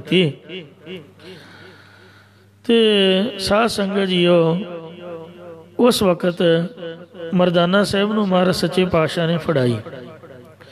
ये रबाब तो पहला थोड़ा जिहा एक पॉइंट दसना रह गया भी महाराज ने पूछा भी मरदानिया बाकी गल्लां छड्ड, मैं तो ठीक ठाक हाँ। कहंदे जी हाँ। तू वेख लिया? कहंदे जी हाँ। कहंदे जिहड़ा तैनूं गुण दिता सी उहदे बारे तू कदी सोचिया? कहंदा जी मैनूं तां भुल भल गया। कहंदे चेता कर, तू साथों वर लिया सी? कहंदे जी हाँ। मारे कहंदे कदी परखिया? कहंदे जी मौका नहीं मिलिया, ध्यान ही नहीं आया इस पासे। कहंदे जा कोई रबाब लभ लुभ के लिया ते गुण नूं परख, सानू कीर्तन सुना। ते कहंदा जी मैं तो कदी वजाई नहीं। मारे कहंदे तू लभ किदां लिया? वो मरासी कदे तुरे जांदे लभ गए। उन्हां दिनां दे विच जिहड़े मरासी सन, साडी जिहड़ी क्लास है मरासियां दी है, वो लोग जिहड़े राजे महाराजिਆਂ ਦੇ ਦਰਬਾਰਾਂ 'ਚ ਜਾਂ ਵੱਡੇ ਵੱਡੇ ਜਗੀਰਦਾਰਾਂ ਦੇ ਦਰਬਾਰਾਂ ਦੇ ਵਿੱਚ ਜਜਮਾਨਾ ਤੂੰ ਬਹੁਤ ਚੰਗਾ, ਤੇਰੀ ਕੋਲ ਸਾਰਾ ਹੀ ਸਜਰਾ ਪੜ੍ਹ ਦੇਣਾ, ਪੁੱਤ ਪੋਤਰਿਆਂ ਦੇ ਨਾਂ ਲੈ ਲੈ ਕੇ ਅਗਲੇ ਦੀ ਉਸਤਤੀ ਕਰ ਕਰਕੇ ਉਹਦੇ ਕੋਲ ਦਾਣੇ ਦੂਣੇ ਲੈ ਲੈਣੇ, ਮਾਇਆ ਤੇਲਾ ਜੋ ਚੀਜ਼ ਵਸਤ ਮੰਗ ਲੈਣੀ। ਇਹ ਮਰਾਸੀਆਂ ਦੀ ਮੰਗਣ ਵਾਲੀ ਕਲਾਸ ਹੈ ਸਾਡੀ। ਇਹ ਤਾਂ ਗੁਰੂ ਸਾਹਿਬ ਨੇ ਸਿਰ 'ਤੇ ਹੱਥ ਰੱਖਿਆ, ਸਾਨੂੰ ਮੰਗਤਿਆਂ ਨੂੰ ਵਾਹਿਗੁਰੂ ਦੇ ਲੜ ਲਾਇਆ ਤੇ ਸਮਝਾਇਆ ਭਾਈ ਕਿਸੇ ਬੰਦੇ ਦੀ ਮਹਿਮਾ ਨਹੀਂ ਗਾਉਣੀ। ਜੇ ਤੁਹਾਨੂੰ ਰੱਬ ਨੇ ਗਾਉਣ ਵਜਾਉਣ ਦੀ ਜਾਂ ਬੋਲਣ ਦੀ ਜਾਚ ਸਿਖਾਈ ਹੈ ਤੇ ਗੁਰਦੁਆਰੇ ਦੀ ਸਟੇਜ ਤੇ ਬੈਠ ਕੇ ਗੁਰੂ ਦੀ ਹਜ਼ੂਰੀ 'ਚ ਗੁਰੂ ਦੀ ਉਸਤਤੀ ਕਰੋ। ਜੇ ਸੋਹਿਲੇ ਗਾਉਣੇ ਨੇ ਦੁਨੀਆ ਦੀ ਬਜਾਏ ਰੱਬ ਦੇ ਗਾਓ। ਮਰਦਾਨੇ ਨੂੰ ਕਹਿਣ ਲੱਗੇ, ਭਾਈ ਗੁਰਮੁਖਾ, ਰੱਬ ਦਾ ਸੋਹਿਲਾ ਗਾਉਣਾ ਕਿਸੇ ਬੰਦੇ ਆਪਦੀ ਪੈਸੇ ਦੀ ਖਾਤਰ, ਕੋਈ ਚੀਜ਼ ਵਾਸਤੇ ਲਾਲਚ ਖਾਤਰ ਆਮ ਬੰਦੇ ਦੇ ਗੁਣ ਨਹੀਂ ਗਾਉਣੇ ਹਨ, ਕਿਉਂਕਿ ਗੁਣ ਉਗਣ ਸਭ ਹੁੰਦੇ ਨੇ, ਰੱਬ ਦੇ ਗੁਣ ਗਾਉਣੇ ਨੇ, ਜੋ ਮੰਗਣ ਤੂੰ ਮੈਥੋਂ ਲੈ। ਉਹ ਜਦ ਮਰਾਸੀ ਲਿਆਂਦੇ ਜਿਹੜੇ ਰਾਜਿਆਂ ਕੇ ਰਬਾਬ ਵਜਾ ਕੇ ਗੁਣ ਗਾਉਂਦੇ ਸਨ, ਅਜੇ ਢੱਡ ਸਰੰਗੀ ਜੀ ਹੁੰਦੀ, ਤੇ ਮਰਦਾਨੇ ਨੂੰ ਕਹਿੰਦੇ, ਭਾਈ ਇਹਨੂੰ ਵਜਾ ਕੇ ਦਿਖਾ। ਉਹਨੇ ਢਾਡੀਆਂ ਤੋਂ ਲੈ ਕੇ ਵਜਾਈ, ਤੇ ਪਹਿਲੇ ਦਿਨ ਹੱਥ ਰੱਖਿਆ ਤੰਦੀ ਤੇ ਸਾਰੇ ਰਾਗ ਸਫੁਰਨ ਹੋ ਗਏ, ਬੜੀ ਸੋਹਣੀ ਆਵਾਜ਼ ਨਿਕਲੀ। ਕੁਦਰਤੀ ਮਰਾਸੀਆਂ ਦੇ ਵੇਖੋ ਛੋਟੇ ਛੋਟੇ ਨਿਆਣੇ ਕਿਤੋਂ ਵੀ ਨਹੀਂ ਸਿੱਖੇ ਹੁੰਦੇ, ਉਹਨਾਂ ਦੀਆਂ ਆਵਾਜ਼ਾਂ ਬੜੀਆਂ ਕਮਾਲ ਦੀਆਂ ਹੁੰਦੀਆਂ, ਇਹ ਉਹਨਾਂ ਦੇ ਰੱਬ ਵੱਲੋਂ ਕਿਰਪਾ ਹੁੰਦੀ।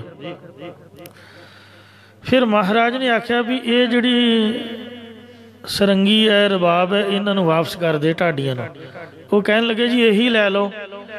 ਮਹਾਰਾਜ ਕਹਿੰਦੇ, ਨਹੀਂ, ਅਸਾਂ ਨੇ ਗਾਉਣਾ ਹੈ ਰੱਬ ਦਾ ਨਾਮ, ਵਾਹਿਗੁਰੂ ਦੀ ਉਸਤਤੀ, ਤੇ ਗੁਰਦੁਆਰੇ ਸੁੱਚੀ ਚੀਜ਼ ਚਾਹੀਦੀ ਹੈ ਜਿਹੜੀ ਕਿਸੇ ਦੇ ਅੱਗੇ ਵਰਤੀ ਨਾ ਹੋਵੇ। ਇਹਦੇ ਤੇ ਰਾਜਿਆਂ ਦੇ ਗੁਣ ਗਾਏ ਨੇ, ਇਸ ਲਈ ਸਾਨੂੰ ਇਹ ਨਹੀਂ ਚਾਹੀਦੀ। ਮਰਦਾਨੇ ਦੀ ਪਰਖ ਕਰਨੀ ਹੋ ਗਈ।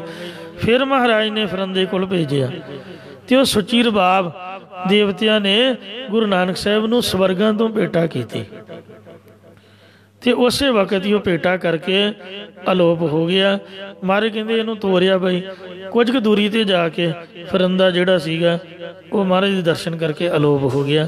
ਫਿਰ ਪਤਾ ਲੱਗਾ ਵੀ ਇਹ ਕੋਈ ਦੁਨੀਆ ਦਾ ਬੰਦਾ ਨਹੀਂ ਸੀ, ਇਹ ਤਾਂ ਸਵਰਗਾਂ ਤੋਂ ਕੋਈ ਆਇਆ ਸੀ। ਇਹ ਸਾਜ਼ ਵੀ ਵੇਖੋ, ਗੁਰੂ ਸਾਹਿਬ ਨੂੰ ਭੇਟਾ ਹੋਇਆ ਸਵਰਗਾਂ ਤੋਂ। ਔਰ ਮਰਦਾਨੇ ਭਾਈ ਸਾਹਿਬ ਦੀ ਇਹੀ ਡਿਊਟੀ ਸੀ ਵੀ ਤੂੰ ਕੀਰਤਨ ਗਾਉਣਾ।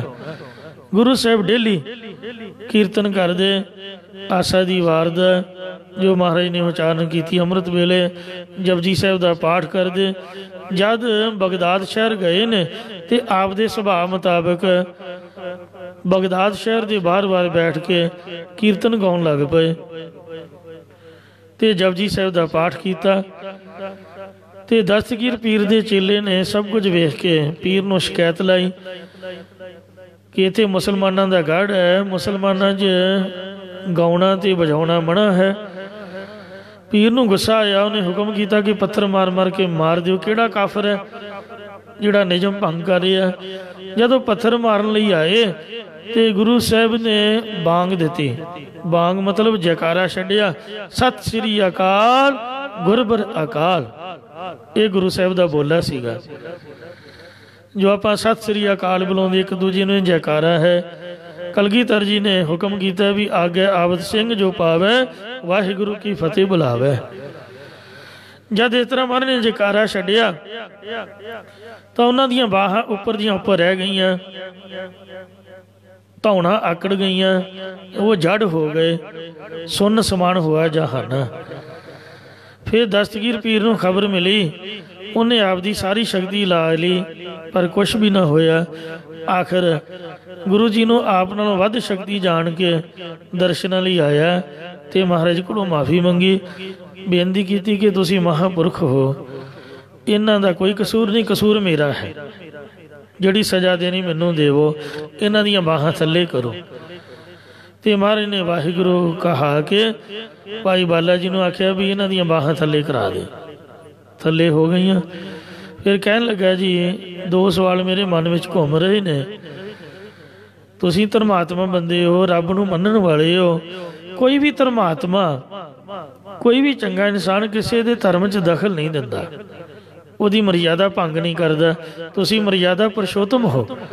ਮਹਾਂਪੁਰਖ ਮਰਿਆਦਾ ਧਰਮ ਦੀ ਕਾਇਮ ਕਰਦੇ ਨੇ। ਸਾਡੇ ਮੁਸਲਮਾਨ ਧਰਮ ਦੀ ਮਰਿਆਦਾ ਵੀ ਗਾਉਣਾ ਨਹੀਂ ਚਾਹੀਦਾ, ਵਜਾਉਣਾ ਨਹੀਂ ਚਾਹੀਦਾ। ਮਹਾਰਾਜ ਕਹਿੰਦੇ, ਕਿਉਂ ਬਈ? ਕਹਿੰਦੇ ਇਹਦੇ ਨਾਲ ਮਨ ਚੰਚਲ ਹੁੰਦਾ ਹੈ, ਤੇ ਇਸ ਵਾਸਤੇ ਗਾਉਣਾ ਵਜਾਉਣਾ ਮਨਾ ਹੈ। ਫਿਰ ਤੁਸੀਂ ਪਾਤਾਲਾਂ ਪਾਤਾਲ, ਲੱਖ ਆਗਾਸਾਂ ਆਗਾਸ ਕਿਉਂ ਆਖੇ? ਮੁਹੰਮਦ ਨੇ 14 ਆਖੇ ਨੇ, ਤੇ ਤੁਸੀਂ ਲੱਖਾਂ ਕਿਉਂ ਆਖੇ? ਪਾਤਸ਼ਾਹ ਕਹਿੰਦੇ ਵੀ ਮੈਨੂੰ ਰੱਬ ਨੇ ਲੱਖ ਵਿਖਾਏ ਨੇ, ਜਾਂ ਲੱਖਾਂ ਦਾ ਮਤਲਬ ਅਣਗਿਣਤ ਦਿਖਾਏ ਤਾਂ ਮੈਂ ਇੰਨੇ ਕਹਿ ਦਿੱਤੇ। ਤੁਹਾਡੇ ਮੁਹੰਮਦ ਨੂੰ 14 ਹੀ ਤਬਕ ਦਿਖਾਏ ਹੋਣਗੇ, ਖੁਦਾ ਨੇ ਉਹਨਾਂ ਇਸ ਤਰ੍ਹਾਂ ਕਹਿ ਦਿੱਤਾ। ਕਹਿੰਦੇ ਯਕੀਨ ਨਹੀਂ ਆਉਂਦਾ। ਮਹਾਰਾਜ ਕਹਿੰਦੇ ਚੱਲ ਤੈਨੂੰ ਦਿਖਾ ਦਿੰਦੇ ਆ। ਕਹਿੰਦਾ ਜੀ ਮੈਂ ਤਾਂ ਬੁੱਢਾ ਹੋ ਗਿਆ, ਮੈਥੋਂ ਚੱਲਿਆ ਨਹੀਂ ਜਾਏਗਾ, ਮੇਰਾ ਚੇਲਾ ਲੈ ਜਾਓ, ਮੇਰਾ ਪੁੱਤਰ ਲੈ ਜਾਓ। ਜਿਹੜਾ ਉਹਦਾ ਚੇਲਾ ਪੁੱਤਰ ਸੀਗਾ, ਗੁਰੂ ਸਾਹਿਬ ਨੇ ਉਹਦਾ ਹੱਥ ਆਪਣੇ ਹੱਥ ਵਿੱਚ ਫੜ ਕੇ ਘੁੱਟਿਆ, ਆਖਿਆ ਅੱਖਾਂ ਬੰਦ ਕਰ। ਨਾਲ ਲੀਤਾ ਬੇਟਾ ਪੀਰ ਦਾ, ਅੱਖੀ ਮੀਟ ਗਿਆ ਹਵਾਈ, ਲੱਖ ਪਤਾਲ ਆਕਾਸ਼ ਲੱਖ, ਅੱਖ ਫੁਰਕ ਵਿੱਚ ਸਭ ਦਿਖਲਾਈ। ਅੱਖ ਦੇ ਫੁਕਾਰੇ ਵਿੱਚ ਲੱਖਾਂ ਪਤਾਲ ਤੇ ਆਕਾਸ਼। ਸੋ ਗੁਰੂ ਜੀ ਨੇ ਮਿੰਟਾਂ ਸਕਿੰਟਾਂ 'ਚ ਉਹਨੂੰ ਦਿਖਾ ਦਿੱਤੇ। ਪਰ ਉਹਨੂੰ ਇਸ ਤਰ੍ਹਾਂ ਮਹਿਸੂਸ ਹੋਇਆ, ਜਦ ਪੀਰ ਨੇ ਪੁੱਛਿਆ, ਕਹਿੰਦਾ ਵੀ ਇਹ ਤਾਂ ਅੱਖ ਝਮਕਣ ਦੇ ਸਮੇਂ 'ਚ ਤੂੰ ਕਿੰਨਾ ਕੁ ਕੁਝ ਵੇਖ ਆਇਆ, ਇੰਨੇ ਥੋੜ੍ਹੇ ਸਮੇਂ ਵਿੱਚ ਹੁਣੇ ਹੀ ਗਏ, ਹੁਣੇ ਵਾਪਸ ਆ ਗਏ। ਕਹਿਣ ਲੱਗਾ ਪੀਰ ਜੀ ਮੈਨੂੰ ਨਹੀਂ ਪਤਾ ਵੀ ਖੁਦਾ ਕੋਈ ਹੋਰ ਹੈ, ਮੇਰੇ ਲਈ ਤਾਂ ਇਹੀ ਖੁਦਾ ਹਨ, ਕਿਉਂਕਿ ਇਹ ਮੈਨੂੰ ਆਪਦੇ ਨਾਲ ਲਿਜਾਈ ਜਾ ਰਹੇ ਸਨ। ਪਤਾ ਨਹੀਂ ਕਿੰਨੇ ਸਾਲ ਹੋ ਗਏ ਮੈਨੂੰ ਤੁਰੇ ਫਿਰਦੇ ਇਹਨਾਂ ਨਾਲ, ਮੈਂ ਤਾਂ ਹੰਭ ਕੇ ਇਹਨਾਂ ਦੇ ਪੈਰ ਫੜੇ ਵੀ ਮੈਨੂੰ ਵਾਪਸ ਲੈ ਜਾਓ ਬਗਦਾਦ ਵਿੱਚ। ਤੁਸੀਂ ਕਹਿੰਦੇ ਹੋ ਇੱਕ ਅੱਖ ਦੇ ਚਮਕਣ ਜਿੰਨੇ ਸਮੇਂ 'ਚ ਵਾਪਸ ਆ ਗਏ, ਮੈਂ ਤਾਂ ਥੱਕ ਗਿਆ, ਹੰਭ ਗਿਆ ਤੁਰ ਤੁਰ ਕੇ। ਪਤਾ ਨਹੀਂ ਲੱਖਾਂ ਹੀ ਆਕਾਸ਼ ਦੇ ਲੱਖਾਂ ਹੀ ਪਤਾਲਾਂ 'ਚ ਗਏ, ਜਿੱਥੇ ਜਾਂਦੇ ਸੀਗੇ ਸਾਰੇ ਲੋਕ ਇਹਨਾਂ ਨੂੰ ਮੱਥਾ ਟੇਕਦੇ ਸਨ ਅਤੇ ਸੰਗਤ ਜੁੜੀ ਹੁੰਦੀ ਸੀ। ਫਿਰ ਆਨੰਦ ਸਾਹਿਬ ਪੜ੍ਹਦੇ, ਭੋਗ ਪੈਂਦਾ, ਅਰਦਾਸ ਹੁੰਦੀ, ਅਤੇ ਜਦੋਂ ਕੜਾਹ ਪ੍ਰਸ਼ਾਦ ਵਰਤਦਾ ਮੈਂ ਨਿਸ਼ਾਨੀ ਵਜੋਂ ਇੱਕ ਕਿਣਕਾ ਮਾਤਰ ਪ੍ਰਸ਼ਾਦ ਦਾ ਲੈ ਕੇ ਆ ਵੇਖ ਆਪਦੀ ਚੱਪੀ ਵਿੱਚ ਪਾ ਲੈਂਦਾ। ਆ ਵੇਖ ਜੇ ਤੈਨੂੰ ਨਹੀਂ ਯਕੀਨ, ਮੇਰੀ ਚੱਪੀ ਕਿਣਕਾ ਕਿਣਕਾ ਦੇ ਨਾਲ ਭਰੀ ਹੋਈ ਹੈ। ਇੰਨੀਆਂ ਸੰਗਤਾਂ ਦੇ ਵਿੱਚ ਆਪਾਂ ਗਏ ਹਾਂ। ਪਰ ਕਚ ਕੌਲ ਪ੍ਰਸ਼ਾਦ ਦਾ ਤੁਰੋਂ ਪਤਾਲੋਂ ਲਈ ਕੜਾਹੀ। ਉਹ ਪੀਰ ਮੰਨ ਗਿਆ। ਕਹਿੰਦੇ ਜੀ ਇਹ ਤਸੱਲੀ ਨਹੀਂ ਹੋਈ ਵੀ ਤੁਸੀਂ ਕੀਰਤਨ ਕਿਉਂ ਕੀਤਾ। ਮਹਾਰਾਜ ਕਹਿੰਦੇ ਨੇ ਕਿ ਜਿਹੜਾ ਰਾਗ ਹੈ, ਰਾਗ ਮਾੜਾ ਨਹੀਂ। ਜਿਵੇਂ ਭਾਂਡਾ ਸੋਨੇ ਦਾ ਹੋਵੇ, ਉਹਦੇ ਵਿੱਚ ਆਪਾਂ ਜ਼ਹਿਰ ਪਾ ਕੇ ਪੀ ਲਈਏ ਤਾਂ ਉਹ ਬੰਦਾ ਮਰ ਜਾਏਗਾ। ਭਾਂਡੇ 'ਚ ਤਾਂ ਕੋਈ ਕਸੂਰ ਨਹੀਂ। ਜੇ ਉਸੇ ਹੀ ਭਾਂਡੇ ਨੂੰ ਸਾਫ਼ ਕਰਕੇ ਆਪਾਂ ਅੰਮ੍ਰਿਤ ਪੀ ਲਾਂਗੇ ਤੇ ਮਰਿਆ ਵੀ ਜਿਉਂਦਾ ਹੋ ਜਾਊਗਾ। ਗੱਲ ਤਾਂ ਵਿੱਚ ਵਸਤੂ ਪਾ ਕੇ ਪੀਣ ਦੀ ਹੈ। ਇਹ ਉਹ ਰਾਗ ਮਾੜਾ ਨਹੀਂ ਹੈ। ਆ ਜਿਹੜੇ ਸਾਜ਼ ਨੇ, ਗਾਉਣ ਵਜਾਉਣ ਮਾੜਾ ਨਹੀਂ ਹੈ। ਤੁਸੀਂ ਸਾਜ਼ ਵਜਾਉਣੇ ਸਿੱਖੋ, ਢੋਲਕੀਆਂ, ਚਮਟੇ, ਛੈਣੇ, ਵਾਜਾ, ਜੋ ਵੀ ਤੁਹਾਡਾ ਸਤਾਰ, ਪਿਆਨੋ, ਜੋ ਵੀ ਦਿਲ ਕਰਦਾ ਸਿੱਖੋ ਔਰ ਗਾਓ। ਆਪਦੀ ਸੁਰ ਨੂੰ ਕਾਇਮ ਕਰੋ। ਅੰਮ੍ਰਿਤ ਵੇਲੇ ਉੱਠ ਕੇ ਰਿਆਜ਼ ਕਰਨਾ ਚਾਹੀਦਾ ਹਰੇਕ ਨੂੰ। ਉਹ ਜਿਹਨੂੰ ਕਹਿੰਦੇ ਨੇ ਸਾਹ ਦੇ ਉੱਪਰ ਆਪਣੀ ਆਵਾਜ਼ ਟਿਕਾ ਕੇ, ਜਾਂ ਜਿਹੜੇ ਗੁਰਮੁਖ ਨੇ ਉਹ ਸਾਹ 'ਤੇ ਵਾਹਿਗੁਰੂ ਵਾਹਿਗੁਰੂ ਵਾਹਿਗੁਰੂ ਦਾ ਜਾਪ ਜਪਦੇ ਨੇ, ਉਹਦੇ ਨਾਲ ਆਵਾਜ਼ ਬੇਕਮਾਲ ਬਣਦੀ ਆ। ਆ ਗੁਲਾਮ ਅਲੀ ਵੇਖੋ, ਇਹਨਾਂ ਰਿਆਜ਼ ਕੀਤਾ। ਅਤੇ ਆ ਹੋਰ ਮੁਸਲਮਾਨ ਗੁਰਮੁਖ ਪਿਆਰੇ ਵੇਖੋ ਕਿੰਨੇ ਕਮਾਲ ਦੇ ਕੀਰਤਨੀਏ ਨੇ। ਤੋ ਰਾਗ ਨੂੰ, ਸਾਜ਼ ਨੂੰ ਸਿੱਖਣ ਤੋਂ ਬਾਅਦ ਆਪਾਂ ਗਾਉਣਾ ਕੀ ਹੈ, ਸਵਾਲ ਇਹ ਹੈ। ਉਹ ਮਹਾਰਾਜ ਨੇ ਇੱਕ ਓਂਕਾਰ ਤੋਂ ਲੈ ਕੇ 18, 10, 20 ਤੱਕ ਵੇਖੋ ਕਿੰਨੀ ਸੁੰਦਰ ਬਾਣੀ ਉਚਾਰੀ ਹੈ। ਸਾਰੀ ਉਮਰ ਆਪਾਂ ਇਹਨੂੰ ਗਾਉਂਦੇ ਰਹੀਏ ਅਤੇ ਬਾਣੀ ਸਮਾਪਤ ਹੋਣ ਵਾਲੀ ਨਹੀਂ ਹੈ। ਇਸ ਲਈ ਸਪੈਸ਼ਲ ਸ੍ਰੀ ਅਕਾਲ ਤਖਤ ਸਾਹਿਬ ਤੋਂ ਹੁਕਮਨਾਮਾ ਕੱਢਣਾ ਪਿਆ ਸਿੰਘ ਸਾਹਿਬਾਂ ਨੂੰ। ਕਈ ਰਾਗੀ ਕਵਿਤਾ ਗਾਉਣ ਲੱਗ ਪਏ ਸਨ। ਉਹਨਾਂ ਦੇ ਮੈਂ ਨਾਮ ਨਹੀਂ ਲੈਣੇ, ਪੰਥ ਪ੍ਰਸਿੱਧ ਰਾਗੀ ਨੇ, ਬੜੀਆਂ ਸੁੰਦਰ ਆਵਾਜ਼ਾਂ। ਉਹਨਾਂ ਦੇ ਭਾਣੇ ਵੀ ਸ਼ਾਇਦ ਦੁਨੀਆ ਇਹਦੇ ਨਾਲ ਜ਼ਿਆਦਾ ਖੁਸ਼ ਹੁੰਦੀ ਆ। ਆ ਢਾਡੀਆਂ ਦੇ ਵੀ ਮਨ 'ਚ ਕਈਆਂ ਦੇ ਭੁਲੇਖਾ ਪੈ ਜਾਂਦਾ। ਉਹ ਗੁਰੂ ਸਾਹਿਬ ਦਾ ਇਤਿਹਾਸ ਛੱਡ ਕੇ ਢਾਡੀਆਂ ਨੂੰ ਚਾਹੀਦਾ ਤਾਂ ਸੂਰਮਿਆਂ ਦੀਆਂ ਵਾਰਾਂ ਅਤੇ 6ਵੇਂ ਪਾਤਸ਼ਾਹ 10ਵੇਂ ਪਾਤਸ਼ਾਹ ਦਾ ਇਤਿਹਾਸ ਸੁਣਾਉਣਾ। ਉਹ ਵੀ ਕਦੀ ਮਾਂ ਗਾਉਂਦੇ ਨੇ, ਕਦੀ ਪੁੱਤ ਗਾਉਂਦੇ ਨੇ, ਕਦੀ ਭੈਣ ਗਾਉਣ ਲੱਗ ਪੈਂਦੇ, ਕਦੀ ਲੋਕਾਂ ਦੀਆਂ ਸਟੋਰੀਆਂ ਜੋ ਆਮ ਸਾਡੇ ਸਮਾਜ ਦੇ ਵਿੱਚ ਇਹੋ ਜਿਹੀਆਂ ਕਥਾ ਕਹਾਣੀਆਂ ਛੋਹ ਕੇ ਬਹਿ ਜਾਂਦੇ ਨੇ, ਜਿਹਦੇ ਨਾਲ ਰਸ ਘੱਟ ਜਾਂਦਾ। ਵਿੱਚ ਚੁਟਕਲੇ, ਵਿੱਚ ਆਪਦੀਆਂ ਹੀ ਗੱਲਾਂ ਮਾਰੀ ਜਾਂਦੇ।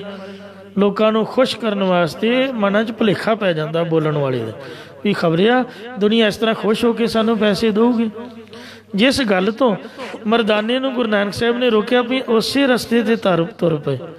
ਜਦ ਬਹੁਤੀਆਂ ਕਸ਼ਟਾਂ ਕਿਸੇ ਨੇ ਕੱਢ ਦਿੱਤੀਆਂ, ਫਿਰ ਅਕਾਲ ਤਖਤ ਤੋਂ ਹੁਕਮਨਾਮਾ ਜਾਰੀ ਹੋਇਆ ਵੀ ਜਿਹੜਾ ਗੁਰੂ ਘਰ ਦਾ ਰਾਗੀ ਹੈ ਉਹ ਕਵਿਤਾ ਨਹੀਂ ਗਾ ਸਕਦਾ। ਮੇਰੇ ਸਾਹਮਣੇ ਦੀ ਗੱਲ ਹੈ। मैं रागियां मगर बैठा कीर्तन सुन रहा, दोपहरे 2:30-3 वजे का टाइम होगा, लंच के वक्त समा हुंदा सीगा ते काम तो विहले हो के वो लागे सी दरबार साहिब दे बिजली दी दुकानां, मेरी ट्रेड इलैक्ट्रीकल इंजीनियरिंग दी है, तो दोपहरे वेखना भी कोई कंपलेंट नहीं तो दरबार साहिब जा वड़ना। हैड ग्रंथी ज्ञानी मोहन सिंह साहब जी हजूरी च बैठे हुए सन, तो रागी जिहड़े कीर्तन कर रहे आ नवें पातशाह का 400 साला शहीदी दिहाड़ा आ रहा 19 तारीख नूं। हरेक गुरु घरां दे विच गुरमुख प्यारी संगतां मना रही ने चढ़दी कला सहित।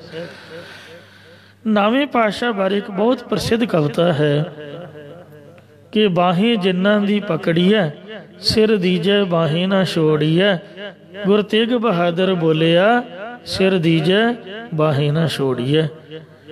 ये कविता रागियां ने गाउणी शुरू कर दी। सिंह साहब बड़े सख्त सुभाव वाले सन, उन्होंने दबका मारिया, ये गा रहे किन्ना भेजा तुहानू, किनू पुछ गया है, ड्यूटी किन्ने लाई, कि ड्यूटी कर रहे हो? वो कोई बाहरों सी गुरमुख प्यारे मंग के ड्यूटी लई।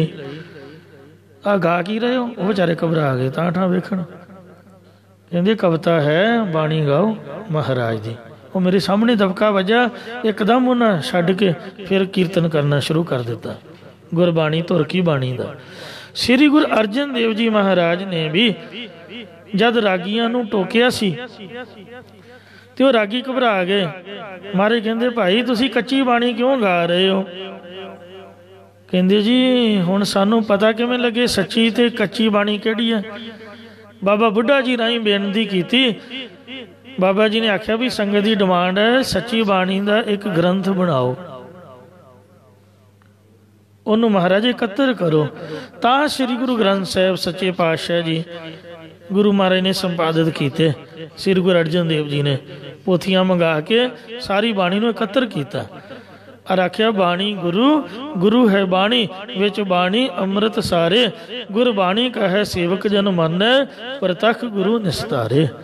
कलगीधर महाराज ने सो गुरता गति मर्यादा के तौर पर दे के आज्ञा भाई अकाल की तभी चलायो पंथ, सब सिखन को हुक्म है गुरु मान्यो ग्रंथ, ये बचन कीते।